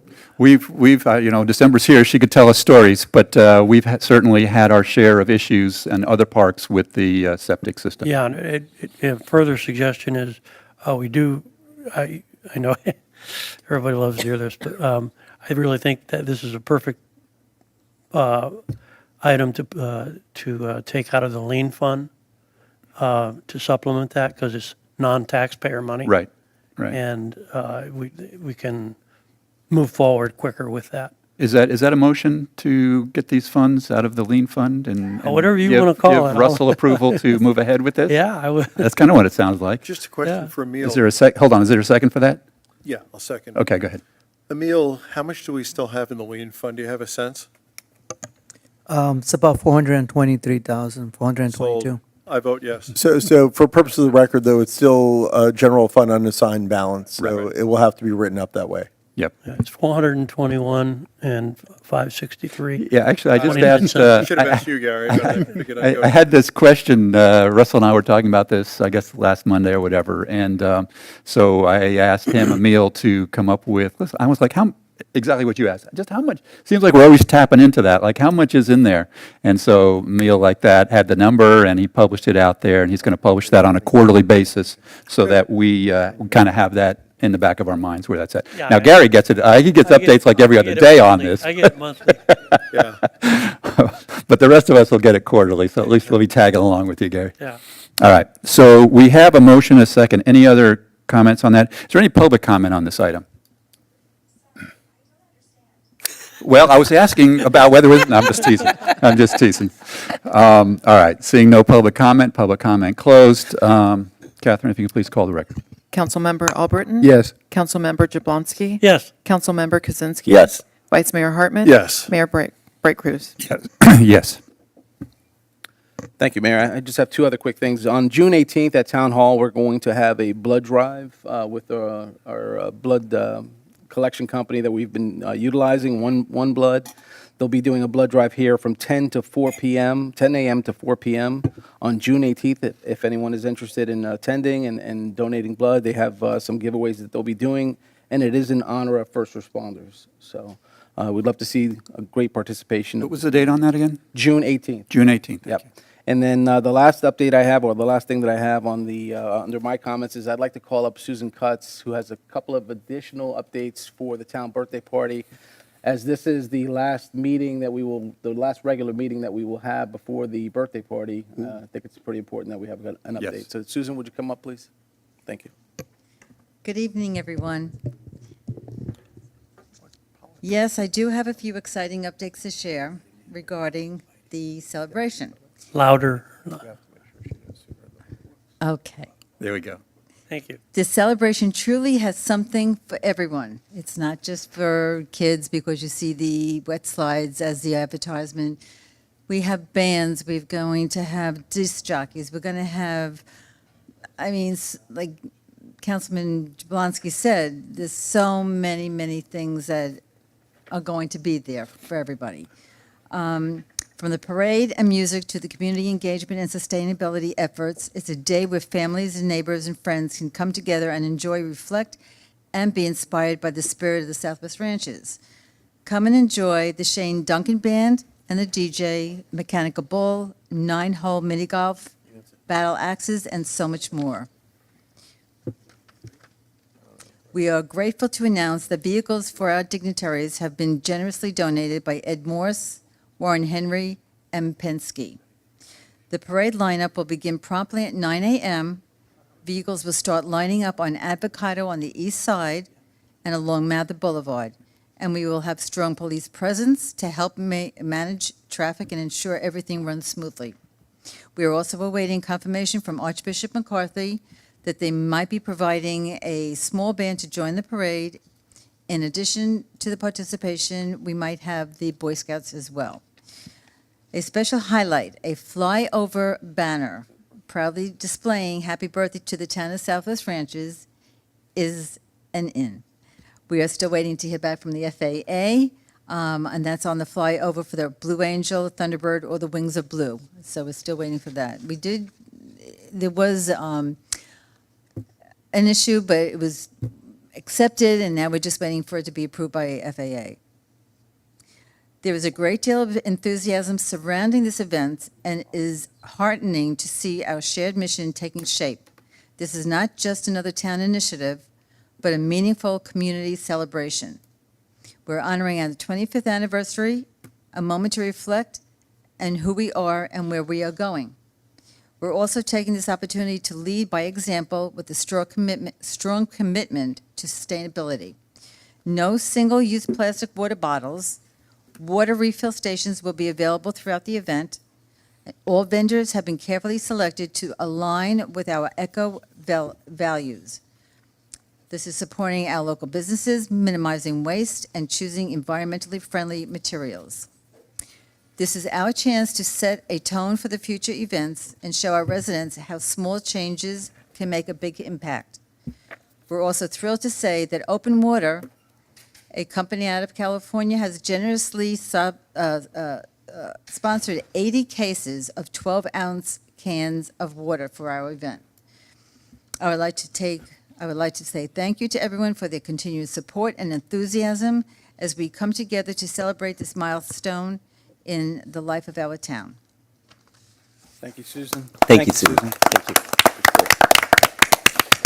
Susan, once again, just thank you for all that you're doing. You are heading this up, and it's going to be a huge success, and I know the hours and just the effort that you put into it in wrangling up the staff, wrangling up all these vendors, calling all around the country, getting all this work. It's fantastic. Thank you, thank you, thank you for all you're doing. Really appreciate it. Absolutely. I'm looking forward to, we're inviting, if you may or may not be aware, we're inviting, there's some great folks up there on the wall that we haven't seen in quite a while that helped start our town. And we're hoping a lot of those folks will also be able to join us on this day and help celebrate with us too. So it'll be a good time to kind of reconnect with some of those folks if you've been in the town for a long time, and I'm looking forward to that as well. This is going to be a major event. It's just 25 years is huge, and it's exciting to see it all come together. Thank you, Susan. Really appreciate it. Thank you. Mayor, I have one Go for it. little bit of business. Another one more? No, I almost forgot. Thanks to Emil for reminding me. The Town Hall Security Project, we had that on the list of items for ARPA funding, and if you recall, we had to remove that item off the list because of the fact that we were building the restroom building and we needed all of the costs associated with ARPA to be allocated to that project. So the project that we want to do, the Town Hall Security Project, which involves building a security door to the back access and so on, which we've talked about privately, but also publicly.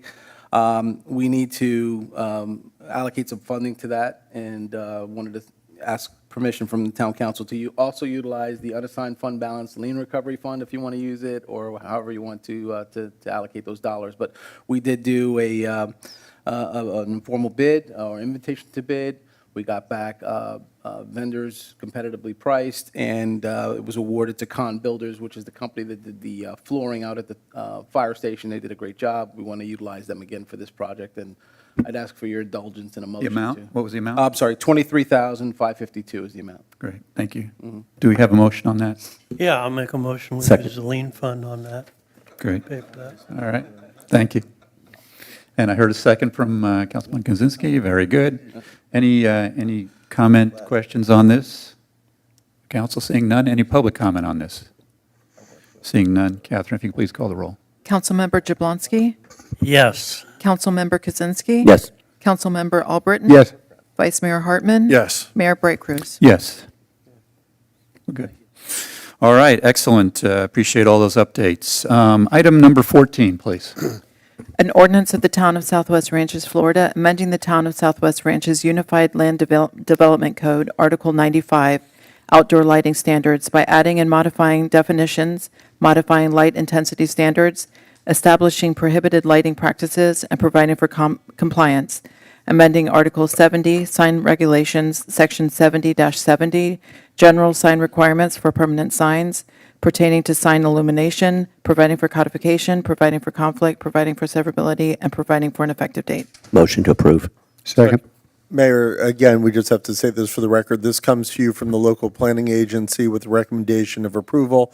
All discussion that took place at that meeting will be incorporated in the reference to this item. Great, thank you, Keith. Is there any comment on this item from the council? I have a couple comments. Yeah, go ahead. All right. First of all,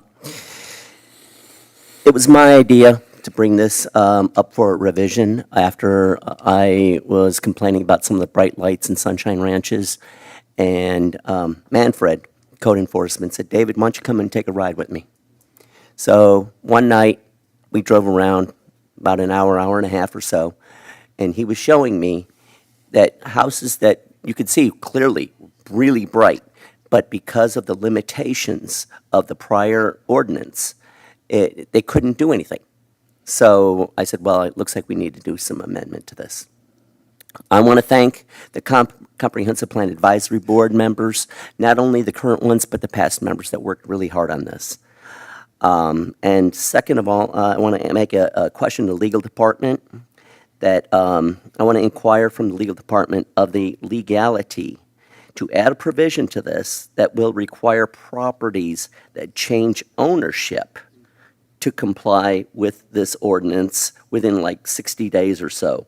I'm not asking for it now, but get back with me sometime before it comes up for second reading. And basically, my idea is to have code enforcement, when they receive, we receive copies of the transfer of properties in the town, and have code enforcement reach out to those egregious properties that are pretty obviously that exceed the dark skies ordinance. Great. Thank you, David. Thanks. Appreciate your leadership on this. Thanks. All right, any other comments on this item from the council? Seeing none, is there any public comment on this item? Seeing none, Catherine, if you please call the roll. Councilmember Kozinski. Yes. Councilmember Albritton. Yes. Councilmember Jablonski. Yes. Vice Mayor Hartman. Yes. Mayor Bright Cruz. Yes. Thank you, thank you, thank you. I neglected something earlier in the meeting, and I'm very sorry I did that. I want to take a moment now. We have our town clerk, Deborah Ruska, is just an integral part of our administration, and she's had a very rough year, and she just lost her mom in the last week or so. And so her mom is Darlene Manter-Beck, and I just want to have a moment of silence, and I apologize that I missed this earlier. If we can please have a moment of silence, thank you.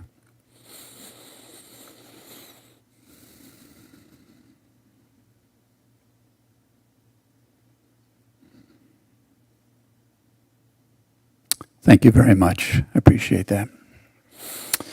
All right, item number 15, please.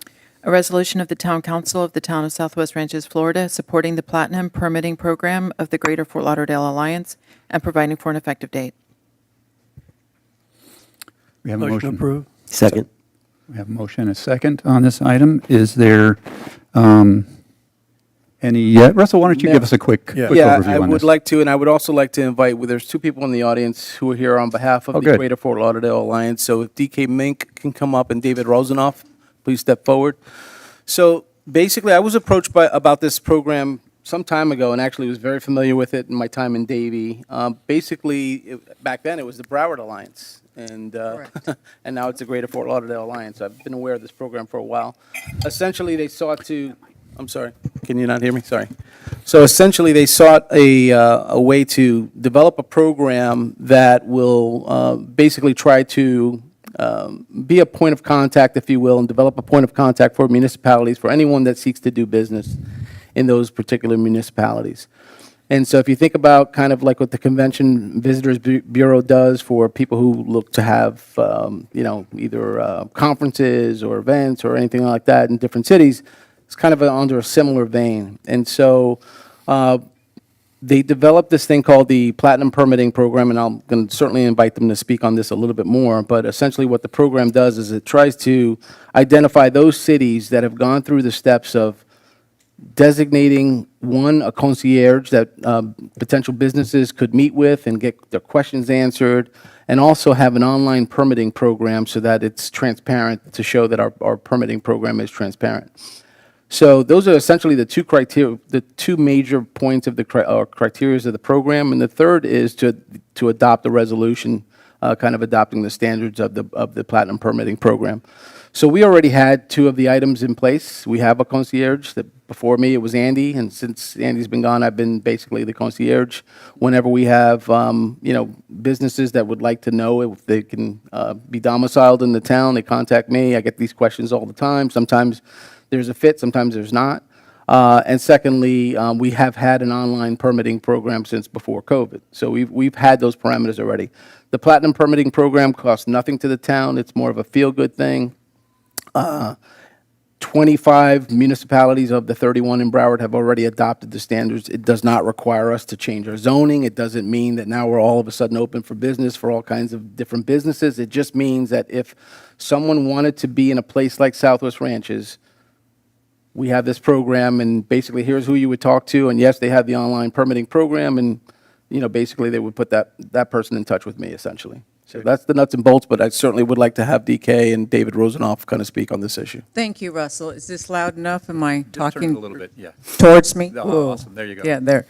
All right, my name is DK Mink, and I have the honor of being here on behalf of the Greater Fort Lauderdale Alliance, the Permitting Action Team, and I do chair that night. That's my honor of doing so. And as Russell talked about, platinum. So there are 3 issues. Transparency on your permitting, whether it's business or homeowner, even your friendly rescue dogs, that when he finds his land, he may need to pull a permit for something, whether it's business or his home. The transparency online is helpful, in addition to having someone to speak to on points. We've been able to pull some of this together, and we're looking to brand Broward County with platinum. So wherever you're at, whether corporate headquarters downtown and you live in your beautiful Southwest Ranches community, if you're platinum, you can have that assistance of being able to see your permit online. So we're here to let you know it's just not businesses. We're looking to brand on the community in Broward County. We're here to answer your questions. And I really want to introduce also League of Cities appointment to our advisory committee, David Rosenoff, who's also a GC. So David, you want to spend a couple minutes here? Sure, you stole my thunder with my introduction. Can you hear me now? Yeah, you Okay. can go sit up a little. Okay. My name is Dave Rosenoff. I am a reformed politician. It has been 9 years since my last commission meeting. A former commissioner, vice mayor, and mayor. How do you do that? Explain that to us. Oh, you just stop going to meetings. Former commissioner, vice mayor, and mayor of Parkland. I was mayor for 2 weeks while Michael resigned to become county commissioner. I'm also a general contractor, Big Dog Construction Services. I've had the honor of working in Southwest Ranches on a couple of residential projects, so I understand your building department well. Again, this is not this changes no zoning laws. This is all about being able to be efficient and effective in pulling building permits. I know as a general contractor, there are people who come to me and say, I will not use you because you're going to pull a permit. I don't want to deal with the permits. This makes it much more efficient and effective. It drives people to do the right thing. It drives people to follow codes. It drives people to do the right thing.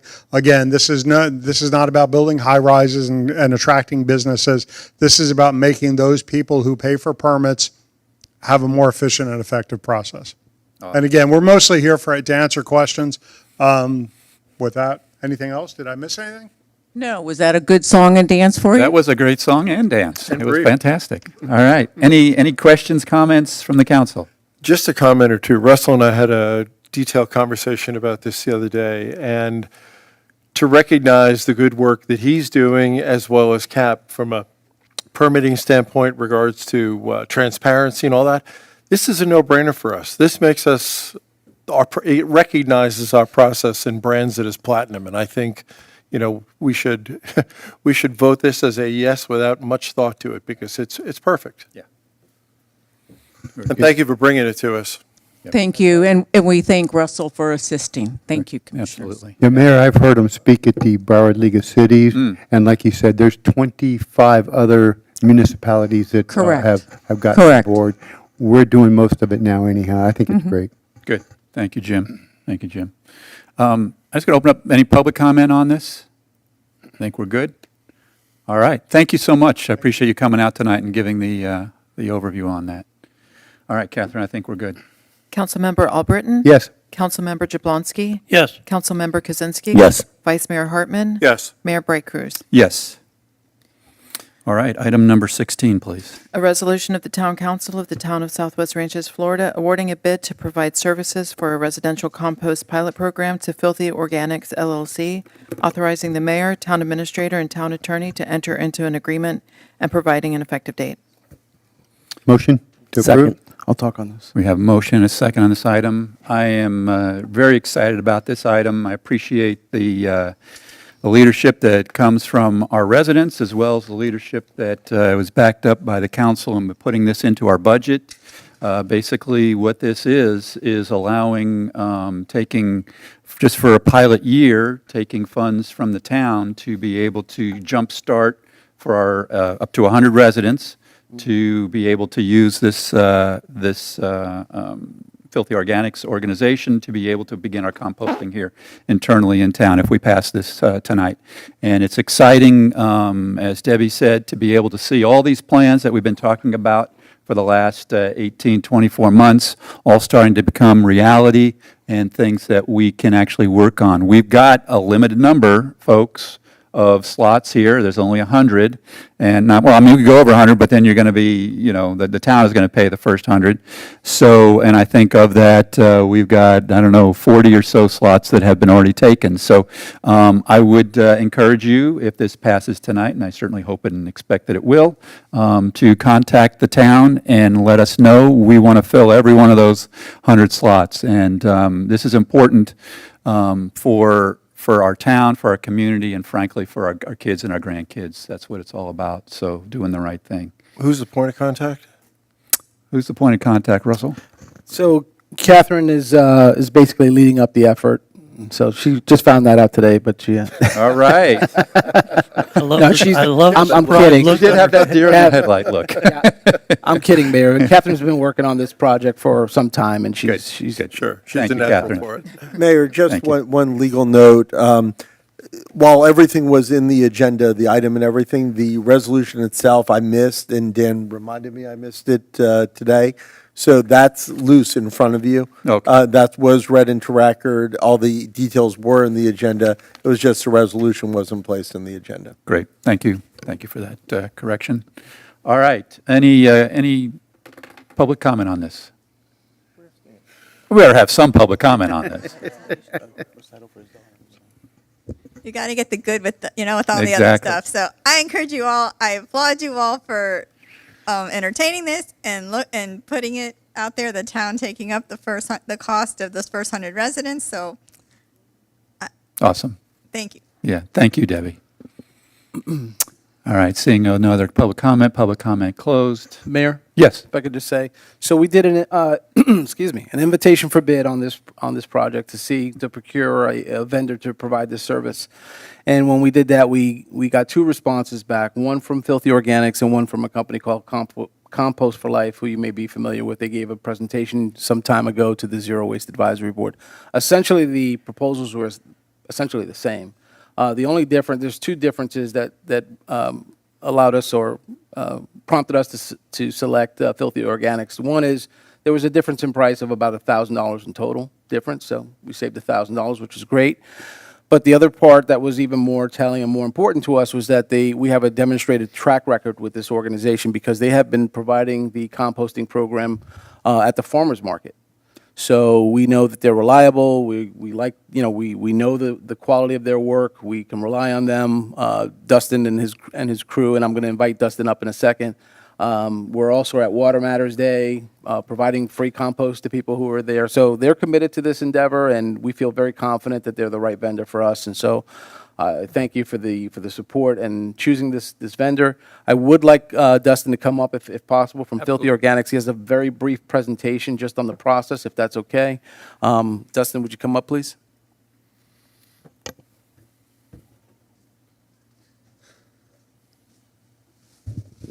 By the way, before you start, and I appreciate you coming tonight, I just want everybody to know that Dustin is also normally at all the SWA meetings and is a good voice for doing the right thing as well. So thank you for that. Thank you. Yeah, I think Debbie's probably the only one that's been to more meetings than me. So.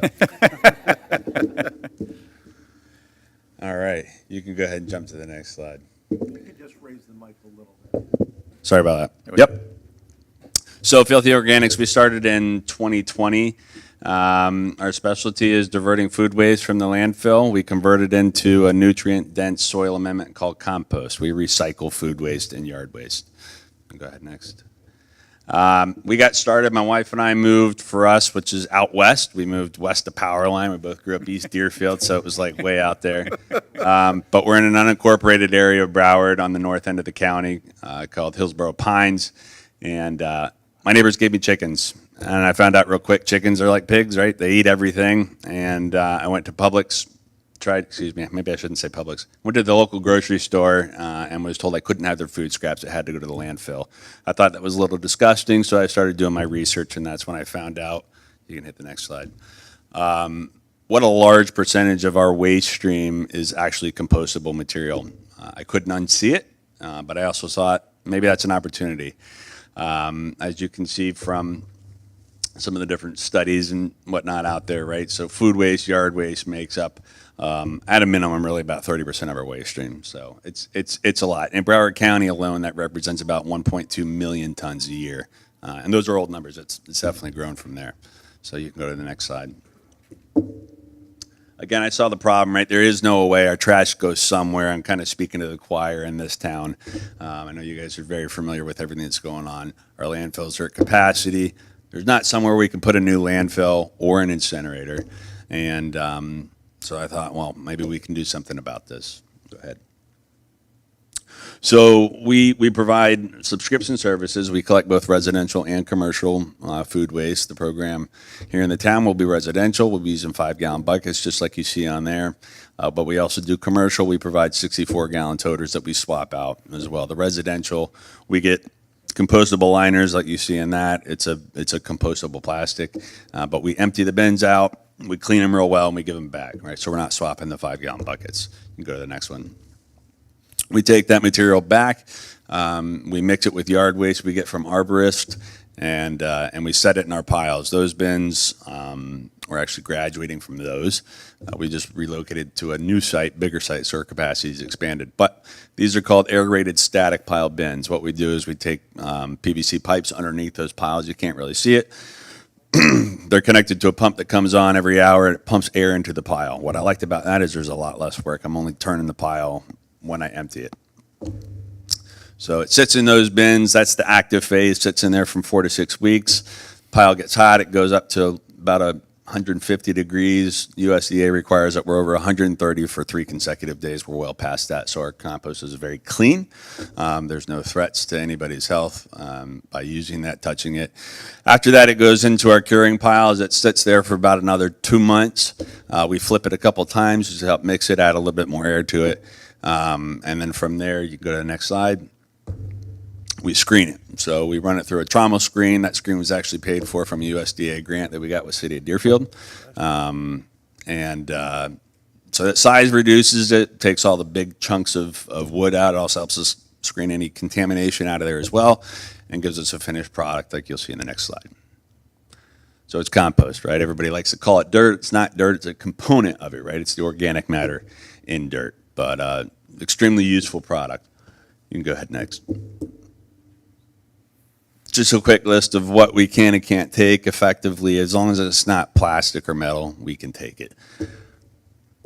That'll all be part of the welcome kits for the residents that are in the program as well. So you can go ahead and go to next.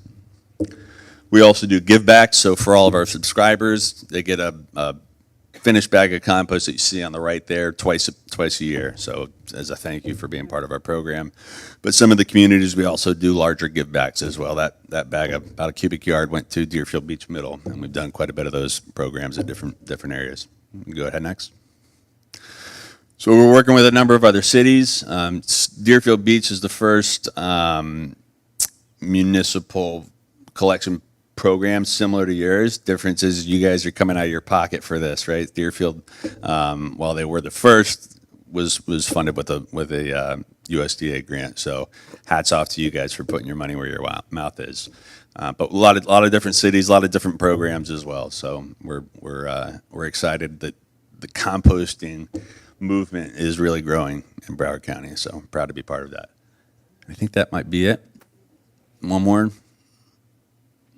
Oh, yeah. So farmers market, right? So far we've done a little over 1,200 pounds with you guys just at the farmers market. Right. We were supposed to do that every other week. We were supposed to collect, and it was apparent really in the first week that we're filling these bins up right away. So we were able to switch that. So you guys are getting service once a week there.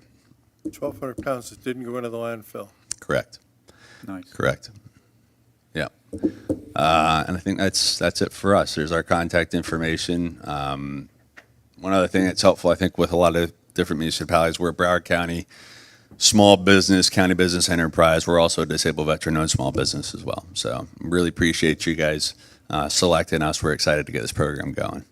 Great. Thank you. Thank Thanks you. for all you're doing and appreciate the work. Thank you. Quick question, your yard waste, where do you say you get that from? Here in Southwest Ranches, we produce a lot of yard waste. So who do you get your yard waste from? So right now, we've got one arborist that gives us more than we can handle at the moment. Okay. So yeah, it's tree trimmers. They're grinding it up and bringing it to us. Oh, all right, so they've mulched it before they give it to you? Correct. Okay, Correct. all right. Yeah, but it's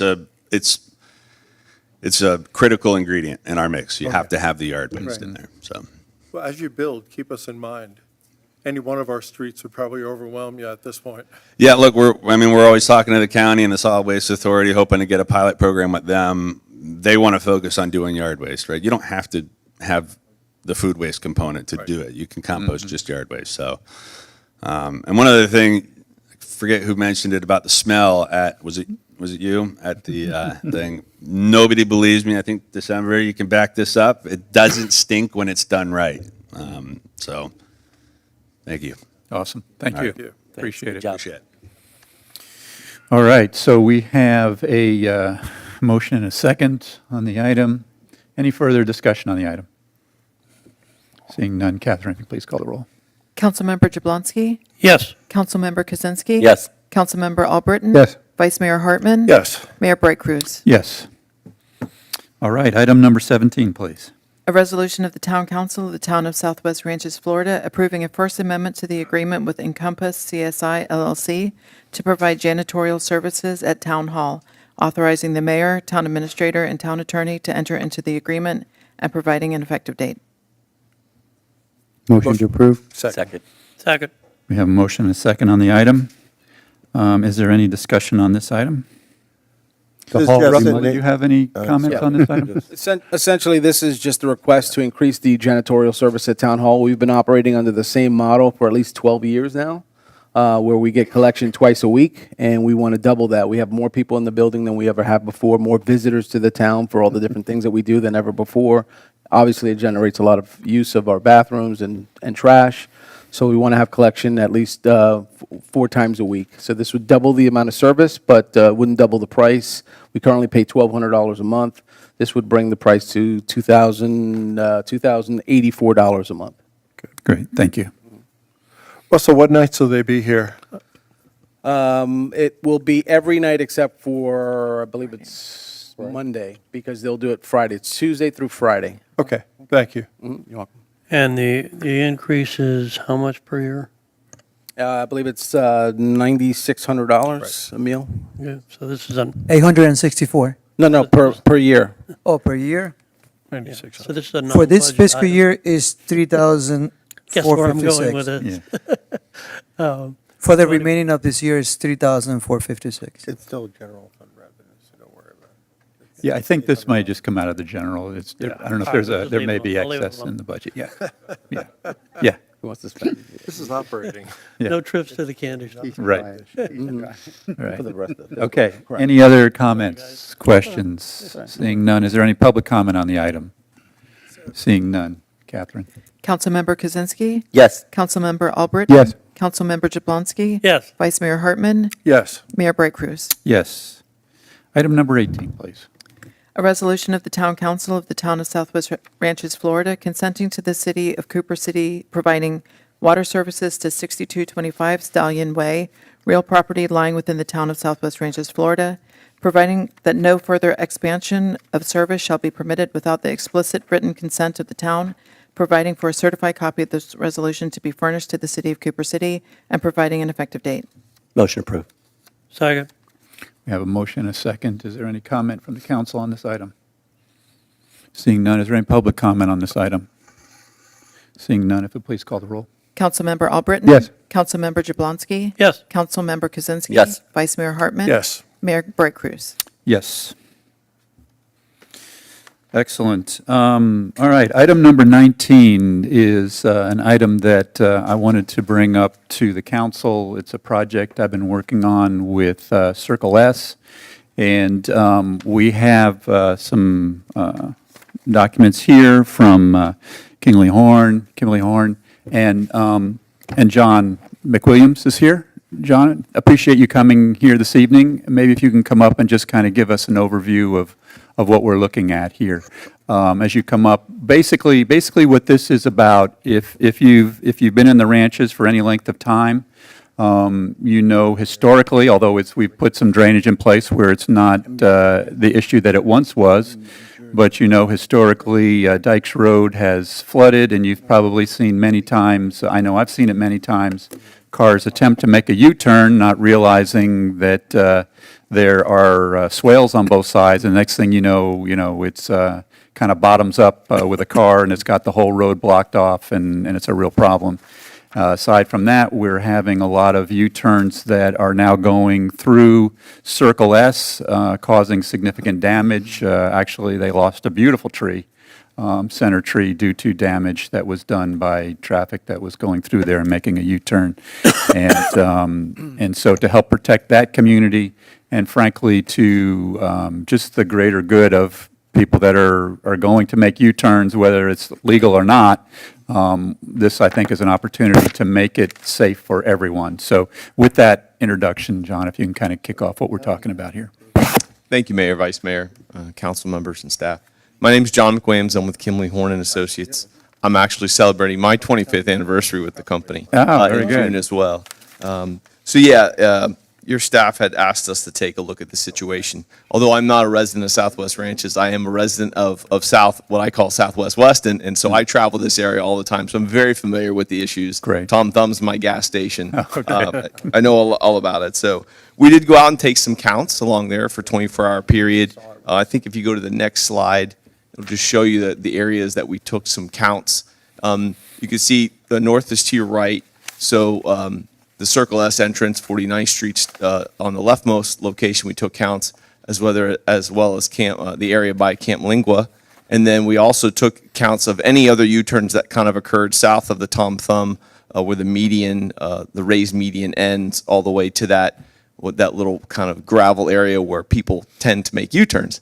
That's actually about where what we call the flexible delineators end, right? And I've lived here for 20 years. I've seen the maintenance challenges that come with those delineators. One big truck knocks them over, and then it's kind of a free-for-all going forward. So we did see that, and we did see a prevalent amount of U-turns kind of at the first opportunity to do the U-turn. So next slide. Just some photos of what we saw out there. The top picture is someone making a U-turn right after those flex posts. And then this particular day, there must have been some sort of construction activity, because you can see the number of dump trucks that were actually going all the way down to Circle S to try to attempt to do a single stage U-turn at the driveway, and they did struggle to do that. Next slide. So we were asked to come up, with the recommendation. I apologize for the blurriness of this. But in my experience, from a maintenance perspective and from a compliance perspective, really the only way to control U-turns and funnel them to the place you want them to be made is to create a raised median. So what this proposal, our recommendation would be, is to actually, within the striped out area that's there today, the yellow transverse striping, to actually install a 4-foot wide concrete separator, very similar to the concrete separators you see at intersections all through the county. And that would extend through the Camp Lingua driveway, and we'll talk a little bit more about that in a minute.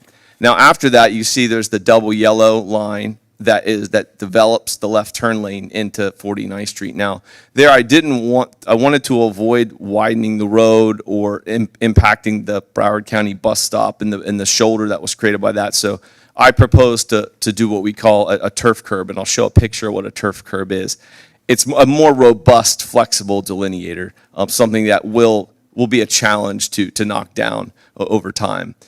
So we'll go through some of those features in a second in more detail. And then, of course, the other problem with Circle S is that even if you go down there to do a U-turn, it's challenging if you're in a large vehicle to actually do that U-turn, because it's only a 2-lane road, with the shoulder. If you can see, if you go on Griffin Road out towards my house, anytime they allow a U-turn, they even, in the 4-lane divided road, they even have that little area that bulbs out to try to give larger vehicles some more clearance. So the proposal we have here is to actually create an apron so that folks can make that U-turn. Even some larger single unit vehicles can make that U-turn. Next slide, please. So I want to talk a little bit about the Camp Lingua driveway. Now, this is a particular challenge because if we leave the median opening there, so we don't put any physical restriction for left turns in or left turns out at this driveway, it somewhat defeats the purpose of the project, because then if you're coming south, that would be the first opportunity for you to make a U-turn. Whether we sign it legally or illegally, that's where you'd make it. So there are some trade-offs here. We would propose to extend that concrete raised median, you can see in the detail to your right, past the driveway. We would actually put flex posts on top of that median to make sure people see so they don't drive over it accidentally, and put the one-way sign up. And then the bottom picture in that circle is a picture of what I call the tough curb. So that's actually bolted to the road, and then those delineators are mounted inside the tough curb. So they won't be individually glued to the road. The contractor actually bolts this 4-foot section in pieces down the road, and we would extend that all the way down to Circle S. Next slide. And then this is just a detail of that apron that we would propose to create that turnaround spot down at Circle S. So now, of course, all this would have to be reviewed by Broward County Traffic Engineering Division, since they do have jurisdiction over traffic control devices. But based upon our limited review, this is what we think the town should look into in terms of trying to control those U-turns. Excellent, excellent. Appreciate your work on this. Yeah, go ahead. One more thing I would add. We did, if you could go back to the existing conditions slide. Oh, sorry. So I did look at, okay, so if you're in Camp Lingua now and you can no longer make a left turn in, a left turn out, what are the impacts of that? Well, if you're making a left turn out today, you would simply make a right and go down to the new location that we're proposing the U-turn movement. If you're coming north and you no longer can make the left in, you have two options. You could go past Griffin Road, up to the Publix, the Weston Commons left turn in, just past the signal, and do a U-turn there. That's legal there. You could also make a left on Griffin, go just past the farmer's market median opening to the next street, and that's the first opportunity to make a U-turn there. But what happens a lot of times when you start to restrict left turns is people will actually just change the entire way they kind of arrive at the site, because they know that's no longer going to be the most convenient route for them. So we may not even see that pattern continue. People may start to come from the north so they can avoid making the northbound left. So I just wanted to add that. We did look at that. Okay, thank you. Yeah. Got a question. Sure. I worked for FDOT when we first started using the glue-on delineators when we started the express lanes all over Broward and Palm Beach County. And I know they had to be replaced frequently. We had nightly crews going down the road. Have you or has Russell asked you to put together a maintenance estimate on this? Because we're in budgeting season right now, and this is probably something where quarterly we're going to have to be gluing back on, or perhaps repairing the tough curb where it's been destroyed. So we haven't put any costs together at this point. We just put the concept together. But I did Concept looks confirm great. I that like the your tough design. curb is a DOT approved device. I wanted to Sure. make sure it was something that we know we could get installed. But yeah, maintenance will be it'll be a challenge, but I think it'll be less of a challenge than the glue down the single glue Agreed. down delineators. But both will, over time, have to be replaced. Absolutely. So if we could understand what those costs are, we can at least budget for it. Okay. Thank you. Great design, though. I like the way Thank you've you. addressed it. Mayor, quick question. Dykes Road is shared with Davie and us.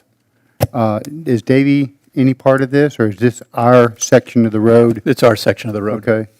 So really, Davie wouldn't have any, okay. Comment, Mayor. Yeah. Isn't this a county road? No. Dykes? No. No, that's how we are able to keep it as small as we are. Right. It's on the traffic ways, but it's not a county road. No, We don't, right. they don't maintain They this don't road. maintain it, right? Right, that's correct. They have decision-making authority. Which is why we have to go to the county, which is, what he said. Yeah, yeah, we're approving, if we were to approve this tonight, we're basically moving the ball forward. We're not making a final decision. Right. Right. Let me open it up to the public, see if there's any comments. Yeah, come on up. Yes, come on up. Noah Hollingsworth, 199th Avenue, and I think you already know what I'm going to say. When Circle S was beginning its setup, and we were talking about this entranceway, for 45 minutes, Circle S agreed to do exactly this. And somewhere it got shoved out of what was happening. And now we, the taxpayers, are going to have to pay for what Circle S developers were supposed to do. And that is what I'm telling you. Someone dropped the ball in town hall. Someone, somewhere. And I don't know who, and at this point, it's irrelevant. Yeah. But taxpayers are going to have to pay for it now, which we should not have to. And in the future, I'd like for the town to take a little bit harder look at any of these projects. Thank you. Valid point, Noel. Thank you. I do want to make sure, and you said it the second time, I just want to make sure that it's not Circle S per se that we know today. As you said the second time, it's the developer that originally were putting it in. Yes. Yeah.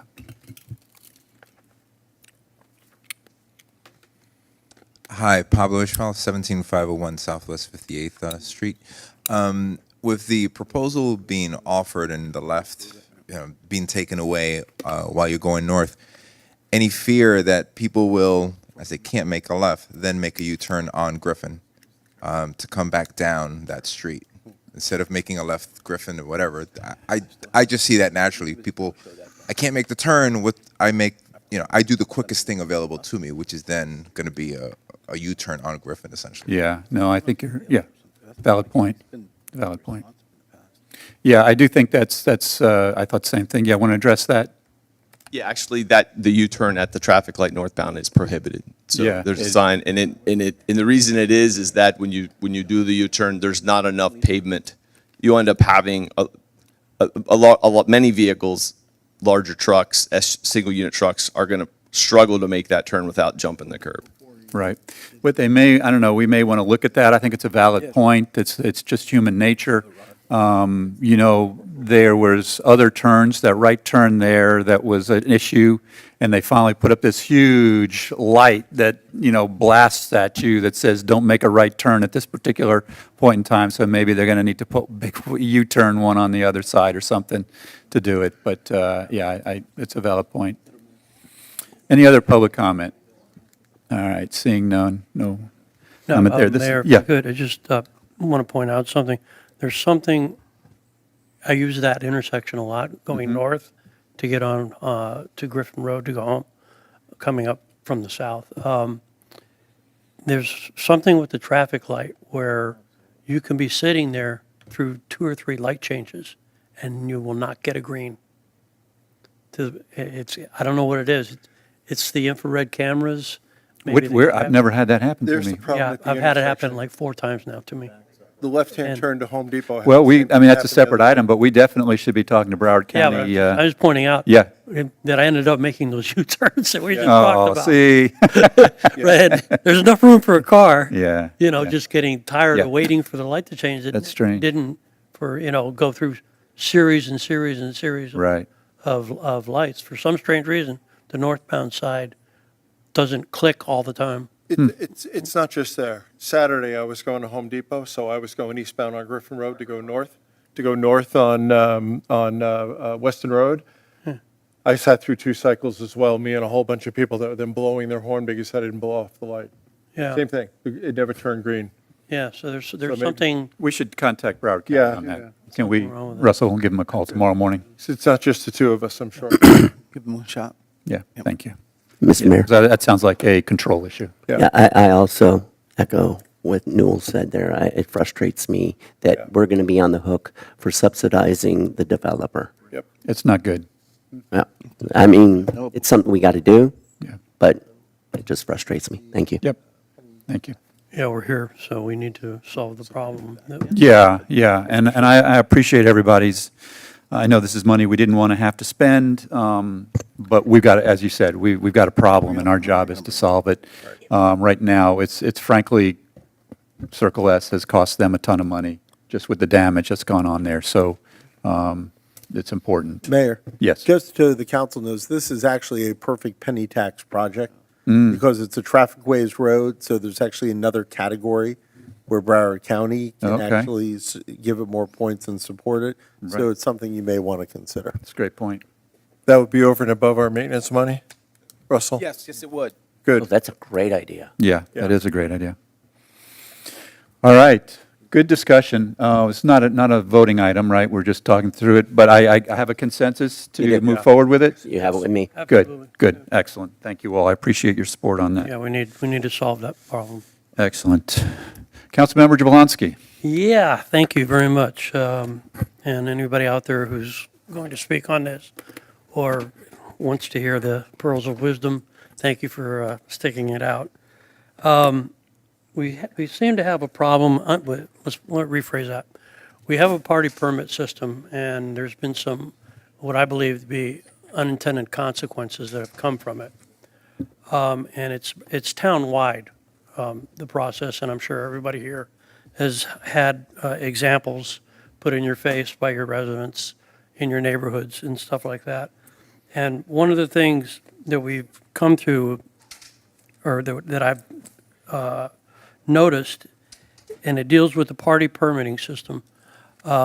First off, let me back up and start saying, generally speaking, if there's an unregulated party, in other words, no permit, the arbitrator that decides if the party is out of control, meaning they're abusing the noise ordinance, is usually the Davie Police Department. And the way they do it, I've seen them do it in Rolling Oaks, is they drive around the house that has the party, and then they get out of the car and they listen. And if they decide if it's right then and there, if it's too loud, they ask them to turn it down. If it's not that loud, they drive off, and that's the end of it. So they're basically the judge, jury, on all of that. So keeping that in mind, to where I'm going to this next. Most of the parties that we give a party permit to, they have a start at 4 or start at 7 and end at 11 o'clock. What the reality is, they usually start around 4 o'clock if it's a pool party, stuff like that, and get going with DJs and stuff like that. And the average citizen has no clue that the permit is supposed to start at 7, where the noise can exceed Right. the property. So they start it early and they abuse it. And of course, they end it late. They don't cut it off at 11. It's usually 11:30, 12 o'clock, 1 o'clock in the morning. And people say, hey, I got a permit. And the police are, they've already been there once. They know the place has got a permit, so they basically don't come back for the next call or what have you, and then something like that. So what happens is the person that has the permit now feels like they have carte blanche. And that's usually been the case, where the music is cranked up, whether it's a live band or a DJ. Most of them are now DJs with megawatt, 1,000-watt systems Right. that have a rolling bass that goes for blocks. Yeah. Okay? All of us experience it. I can go out probably this Saturday night or Sunday night, and I'll hear a party that'll probably be 4 blocks away, something to that effect. And it's We're sort of actually heading into the season with Yeah. all the graduation parties. right. to be There's honest with a lot of that, and I can see something going on down the street, but not to some extent that that they're out of control.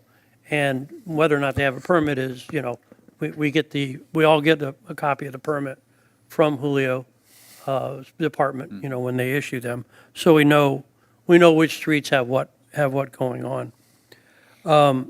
Right now, the police have no tools to tone it down. As far as they're concerned, if a person has a permit, they can rock from one end of the town to the other. I mean, they can do a rock concert style noise, and there's nothing we can do. There's nothing they can do about it because we haven't given them any kind of guidance, Right. to do that. And I'd like to give them some guidance.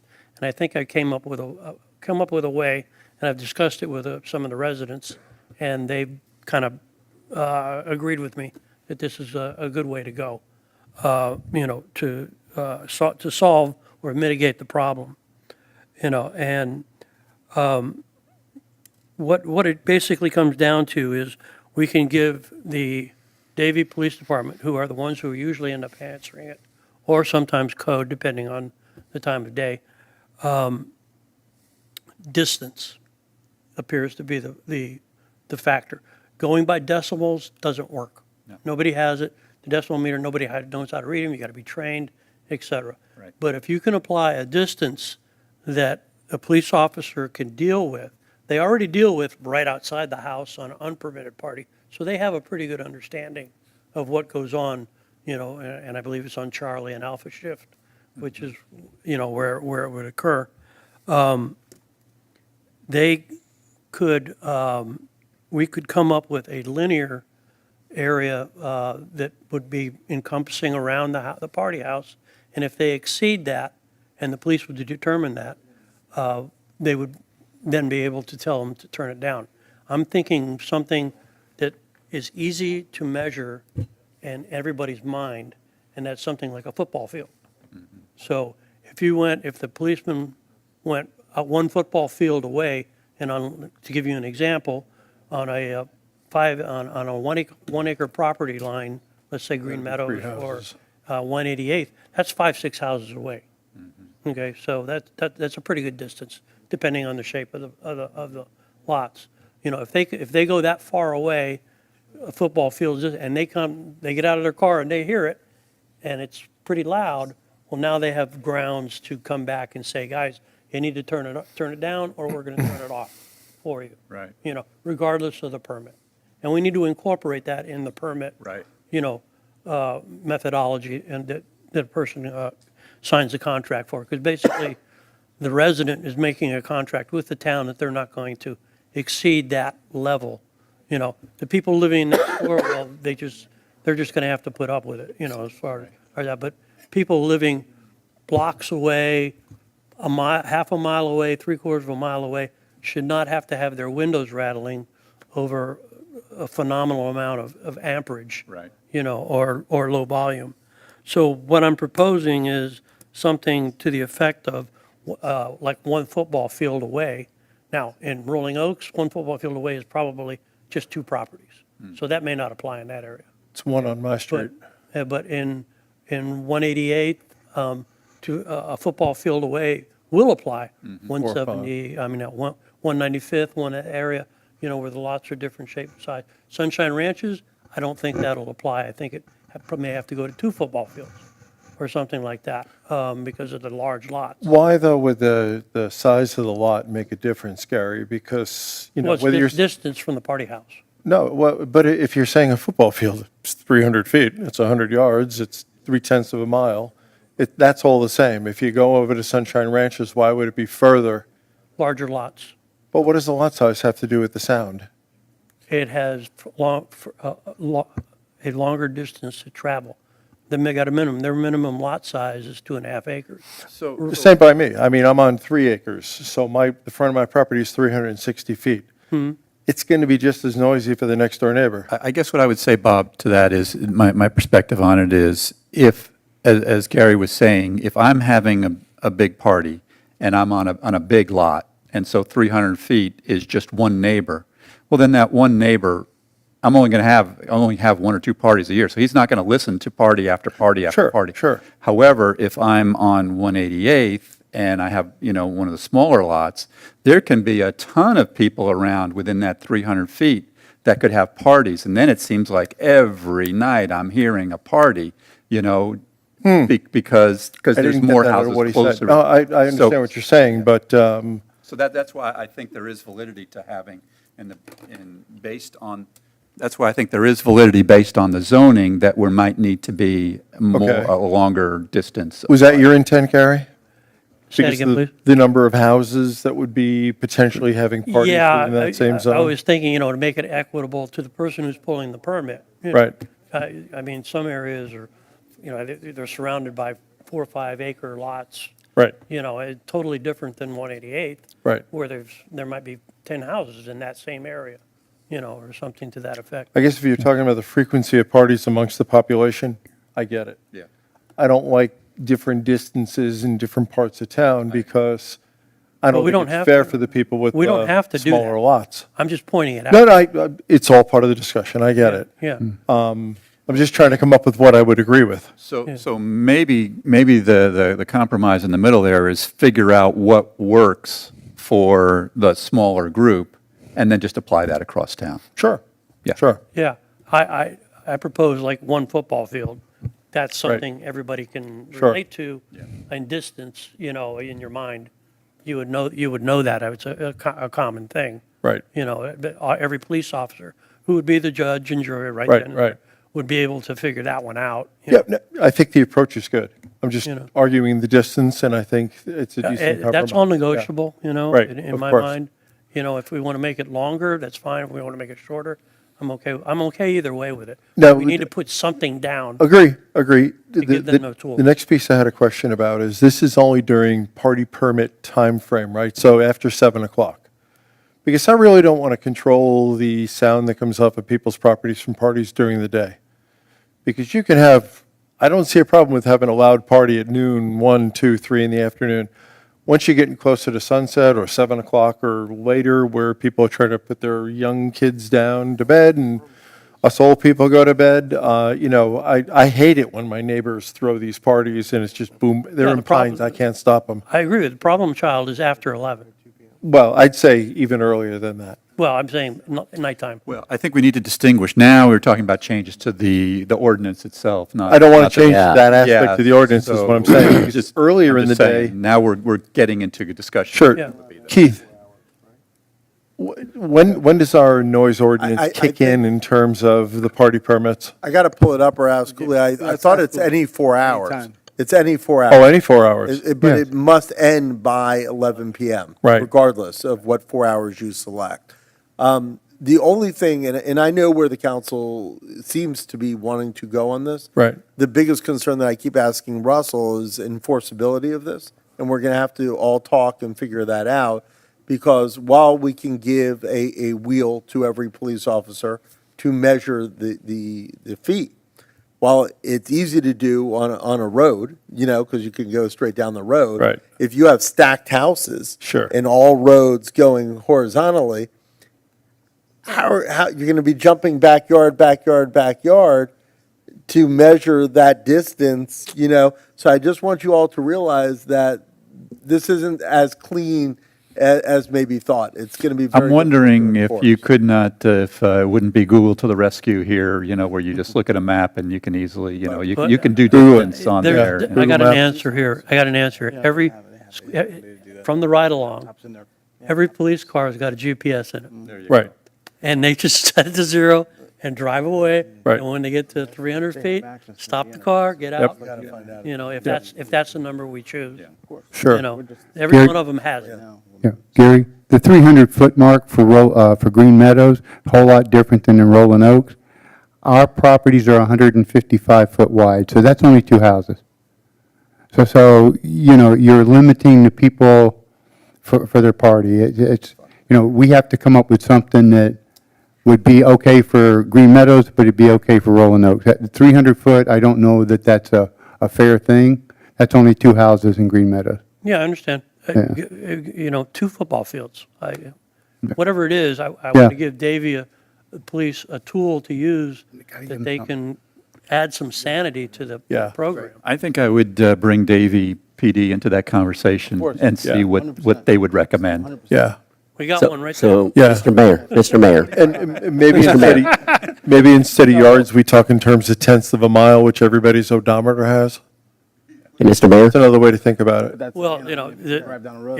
the distance idea is sort of arbitrary. I mean, they Sure. can drive what they think is, you know, a football field or 2 football fields. And A then tenth of a mile is 520 feet, though. And they have it right on their odometer, is my point.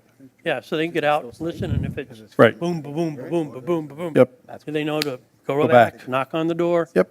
Tell them to, you know, Principally, I completely agree. I think it's the finer points, like now you're impacting with it being at 300 yards, 2 houses. That's yeah. not fair. I mean, we've got them blocks Yeah. and blocks, you know. I asked Mike Spitzer to be here tonight. Mike, if you might indulge me, Mike, would you mind getting up to the microphone? Not even talk. I had some conversations with him. Yeah, Mike Spitzer, 195th Terrace. With all due respect, I think we might be overthinking this a little bit, comparing reality to theory. I support this idea because it's logical, and he's on the right track. Now, arguing what the exact distance should be a different principle, but let me use my own personal experience as a real-world example. Far too often, my wife and I are in our home on 195th Terrace, and all of a sudden, music's booming or blasting, equal to or louder than the volume of the television we're listening to. When I go outside, it's not my next-door neighbor. It's not anybody on my street. I get in a car, roll the windows down, and follow the sound like a homing pigeon, and usually it's 4 or 5 streets away, 188th, 192nd. Okay, right now I'm going to stop right there. Forget feet, forget at this point in the conversation. Is there anybody who could argue that sitting inside of a home on 195th Terrace, you should be able to hear the music from somebody on 188th? By any definition, I would argue with anybody that's excessive. In order to generate that kind of noise and music, you got a 1,000-watt sound system in your backyard. I've been married 38 years. I've given my wife plenty of birthday parties. We've had 15 or 20 people at the house. I have never felt the need to pump a 3,000-watt sound system in my home that you could hear from here to the Publix Regency Square. I mean, we're overthinking this a little bit. It's like we're almost too cautious or too afraid to be restrictive on people who are being rude and inconsiderate to the point that we're almost bending over backwards and ignoring all the neighbors around them. For me to entertain 15 or 20 people at my home, I only need to have the music playing in a volume those 15 or 20 people need to hear.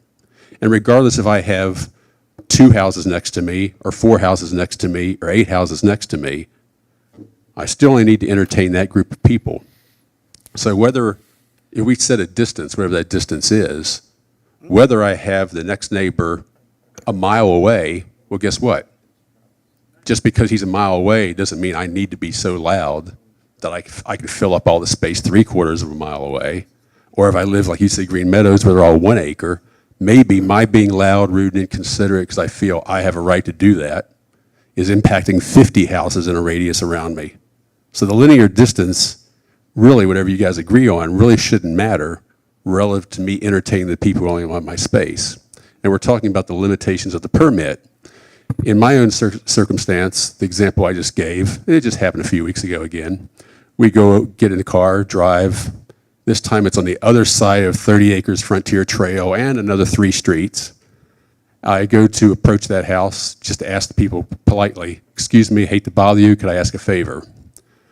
I just drove here from 4 streets away where I'm hearing your music inside the house. Would you mind turning it down? Well, before I get there, a police officer stops me because they happen to have a police officer there paid for the event. Davie Police asked me, can I help you, sir? And I said, yeah, I was just wondering if we could ask those people just to turn it down a little bit. I just got in my car and drove over here from 4 streets away. Sorry, sir, I can't do that. I go, what do you mean you can't? Just politely ask them. I'm not asking you to tell them to turn it, to shut the event down or hamper them in any way. I'm just asking some common sense and some courtesy here. This is excessive by any definition. I'm 4 streets away listening to it inside my house. Sorry, sir, my hands are tied. I said, I'm just asking you, can you go in there as a favor to politely ask them, no, we're not allowed to do that. Rules state they have a permit. They can pretty much do what they want. And I said, well, this started at 12 o'clock and it's now 8 o'clock in the evening. Well, until they decide to quit, it's all we can't do anything. And I said, listen, this is absurd. I'm not saying these people can't have a party. Like I said, I've had parties for my own wife. But the fact that I'm listening to it from 4 streets away, there's no argument anybody on this panel or anybody in this audience behind me can have to say, oh, that's allowable. Now, I've heard some people say, well, who cares? It's only twice a year. So it's kind of like we're saying, well, you can just, be excessively loud twice a year. But there's a problem with the logic there also. We have something like 2,500 homes here. Twice a year per household, that's 5,000 potentially loud events. Now, we know not everybody's going to behave that way. Most people in this audience probably don't behave that way. But if even 1% of the residents decided to act with loud parties and turn their house into a South Beach nightclub, that's every week of the year now, with just 1%. So just arbitrary saying, well, we're going to ignore it and let everybody just go wild twice a year. I would argue if we follow Gary's idea of saying, hey, we ought to let people with rights have responsibilities. And that means, yes, entertain at your home, do whatever you want at your home, but with your rights come the responsibility not to intrude upon others, then this would never be a problem, really, no matter how many times a year you did it. So I mean, I sit here, I hear people saying, well, we can do it this many times a year. It's kind of like that movie, The Purge, where you just say, everybody can go crazy twice a year and do whatever. Well, that's not really addressing the problem. That seems like an odd workaround. The carte blanche the example you gave is exactly what I see now. Hey, we can't do anything about it. You just have to go home. And I'm thinking, how have we gotten to a point where we're saying, we're not talking about the daughter of my next door neighbor is out by her pool listening to a transistor radio laying in the sun, and it's that's nitpicking. I'm talking about stuff where I'm 4 streets away. Yep. And like Gary's talking about, and this is the kind of stuff we're talking about, this should be really easy to control because that's excessive by any definition. It should not, I would argue it doesn't matter what time of day because not everybody lives on a Monday through Friday 9 to 5 shift. You've got people, nurses, doctors, they work night shifts. They're sleeping during the day. Thank you, Mike. So, Mayor. Appreciate it. From a legal perspective, I deeply respect Michael's knowledge of noise and, the issues that he has suffered from noise in his area. I don't know if this is the best way of dealing with this answer, but it's something that we have to figure out because while Michael's showing an issue on indoor noise, a lot of times what we're seeing from legal and code are people who are having weddings at their property, Yeah. bands outside, and then it's definitely going to extend beyond a certain limitation because the noise is traveling. And then to put our officers in a situation where they have to go 300 feet, 400 feet, whatever you want, and they faintly hear the noise, is that a violation? Is it no noise? Is it a decibel reading? At what point, do we make that determination? So what I'm suggesting is twofold. I think we need to workshop this. I think we need to have like a meeting, at 6 o'clock before a council meeting or an independent meeting on this. And I'd like to speak to Mike with your all permission to see if there's another way that he would suggest to resolve this issue. And I know I've heard in the past that you hate it, but. I appreciate what you're saying, Keith. We have workshopped this item 3 or 4 times in the last 2 years. And this is a very difficult item. I mean, I'm happy to do another workshop. I think that what we have done is each time we've gone through this, we've improved it. It's gotten better.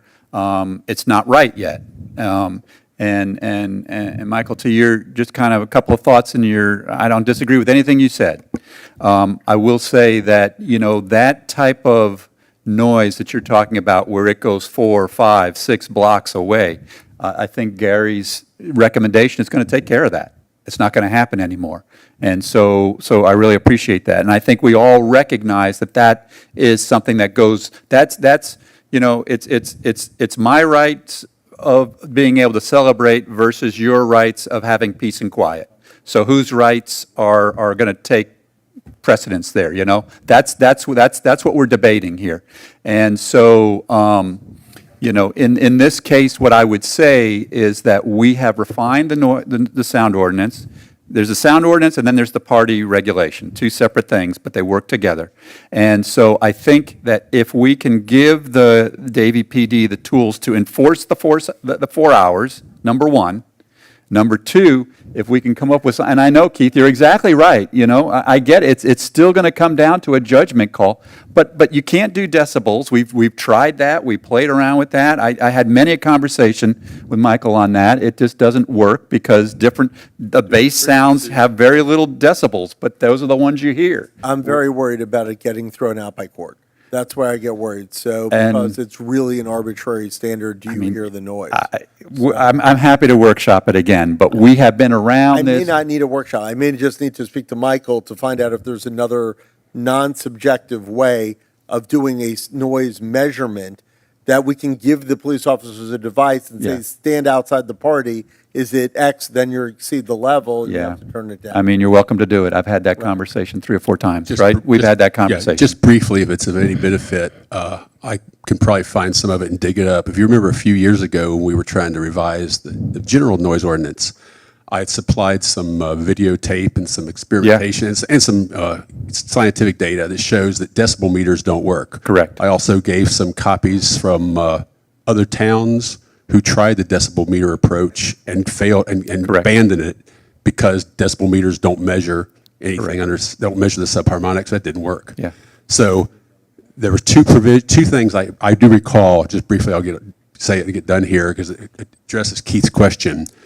The town, I found copies, if you may remember some of this too, Steve, there were copies from other cities like St. Augustine or Tallahassee, I can't remember which cities they were, Gainesville, and also some outside Boston, where they had done two things. One, they used the distance only, like Gary. So somehow it passed in those states where they said, hey, we can use GPS point to point. You don't need to measure. It doesn't matter where we can, from a certain distance, you should not be able to hear music at a certain distance. And that somehow passed. That's what they went with as opposed to their old-fashioned approach.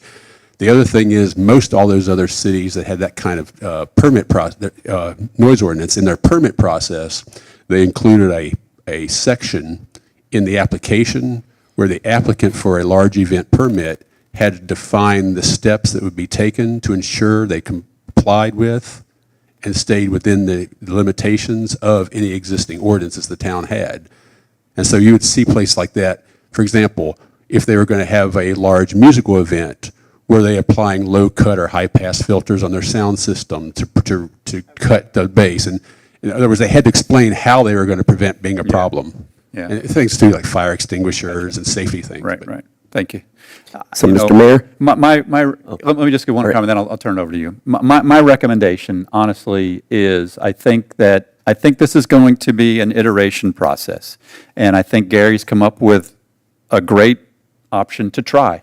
And Keith, to kind of address your concern, I think similar to what Michael just said, if you can hear it, not, I think I can maybe, if you can hear it at this distance, then it's a violation. If you can't hear it at this distance, then it's not a violation. I am happy to write it up that way. I can leave it blank and you guys can debate the distance. Yeah, But I'm going to throw one suggestion in here that I just thought of that I spoke to Russell about. We have the property owner pinpoint on their property where that music's going to be, if it's inside the house, outside of the house. Let them provide a very simple radius map on Google Earth, or maps, whatever it is, showing all the potential properties that would be impacted. And that way, if someone calls outside of those properties, then Davey knows, okay, there's an issue because it's not within the list of the permit. I like that. If we can get that information to Davie PD so that they know, They can get it from the permit. I mean, they're going to be out there. It's going to be multiple vehicles and whatever. But that's great idea. There could be 10, 20 of them. Because that makes it easier for me from a legal standpoint because it's already defined which properties should be able to hear the sound and which should not. Right. David, I'm sorry, I cut you off. All right. I'm sure a lot of folks here, I'm going to tell you about over half the people in this room know where my home is. And everybody in this home knows where the Assad property is. December 2023, he had a wedding for one of his sons. He has two sons. And I was getting calls, Robin Ditzian, Rose Williams, Francis Blissett, Susan Pearl, who lives at Lou Ray and Hancock. She heard that music all the way there. I heard it in my house with my hurricane impact windows. And at that time, I was just going crazy. My phone's ringing. Everybody's calling me up the street. And it's going to happen when the other son gets a wedding. I'm expecting that. Now, what we have to think about is what do we deal with an obnoxious neighbor who doesn't care how loud it is. And he has police presence on his property. We have to be able to, if we have to send law enforcement in, that may have to be an example if it's an obnoxiously loud noise that is disturbing the whole neighborhood. That guy I can tell you, I hear it to this day. It was just so loud. My house, it was rattling. And it was just, and they heard it over at Hancock and Lou Ray. We would need the cooperation of Davie PD. Yes, we would. To effect that, put that in. Yeah, that would be a difficult. Because he had a lot of powerful politicians in Florida there. Correct. And it disturbed everybody. Yeah. Yeah, come on up. We've broken every rule for public comment. Discussion item. Sorry, as Councilman Jablonski was speaking, it seemed the concern was really over like population density, like how many people were being affected by the loud noise. So I don't know if it would be possible, I don't know how legal this would be, but essentially use a metric of how many complaints are being held. You know, if I'm having a party and only one person is complaining, it's not that big of a deal. If it's 10 people and it's 4 blocks around, then the party gets shut down automatically. And maybe that's put into the permits themselves. Because again, the concern is how many people are being affected by this one party. And, you know, if we put a metric in there, you also have a certain limit, you also limit, you know, the other way around too, which is inevitably somebody that complains about everything all the time. So that one voice doesn't shut down, you know, everybody's party as well. So just wanted to make that suggestion. Yeah, and an interesting side note to what the gentleman just said is usually the people that complain call one of us. Yeah. We'll get 4 or 5 calls, so we're one person, you know. And I've had them knocking on my door at 1 a.m. I'm asleep, you know, and it's rocking down at the end of the street, and you know, trying to deal with it. I've woken up the town administrator at 1, 2 o'clock in the morning to shut down parties. Not Russell, his predecessor. Not Russell. Yeah. All right. He would. All right. He So wouldn't let's do this. I think we've run through it. Just 2 minutes, just real quickly. Okay. This will be real quick. This is a serious issue, but to try to end it on a slightly lighthearted note, but not to take away from the seriousness of it. Some of you know I used to work in the music business. So at one time in my house here in Southwest Ranches, I had a recording studio. So members of Ozzy Osbourne, Judas Priest, Black Sabbath have been at my house at some point or other recording tracks.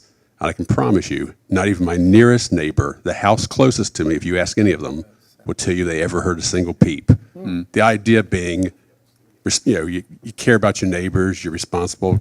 So, you know, years ago, perhaps we wouldn't have had this issue to worry about because people would have either been more caring about their neighbors and careful. You know, when we were young kids, we were being raised. If you were just yelling and screaming too loud in your yard, your parents would come out and say, "Quiet, get out there! You're going to bother neighbors." Right. Or also maybe 20 or 30 years ago, electronics weren't so cheap, so not everybody could afford to put a 1,000-watt sound system in their backyard. So, Right.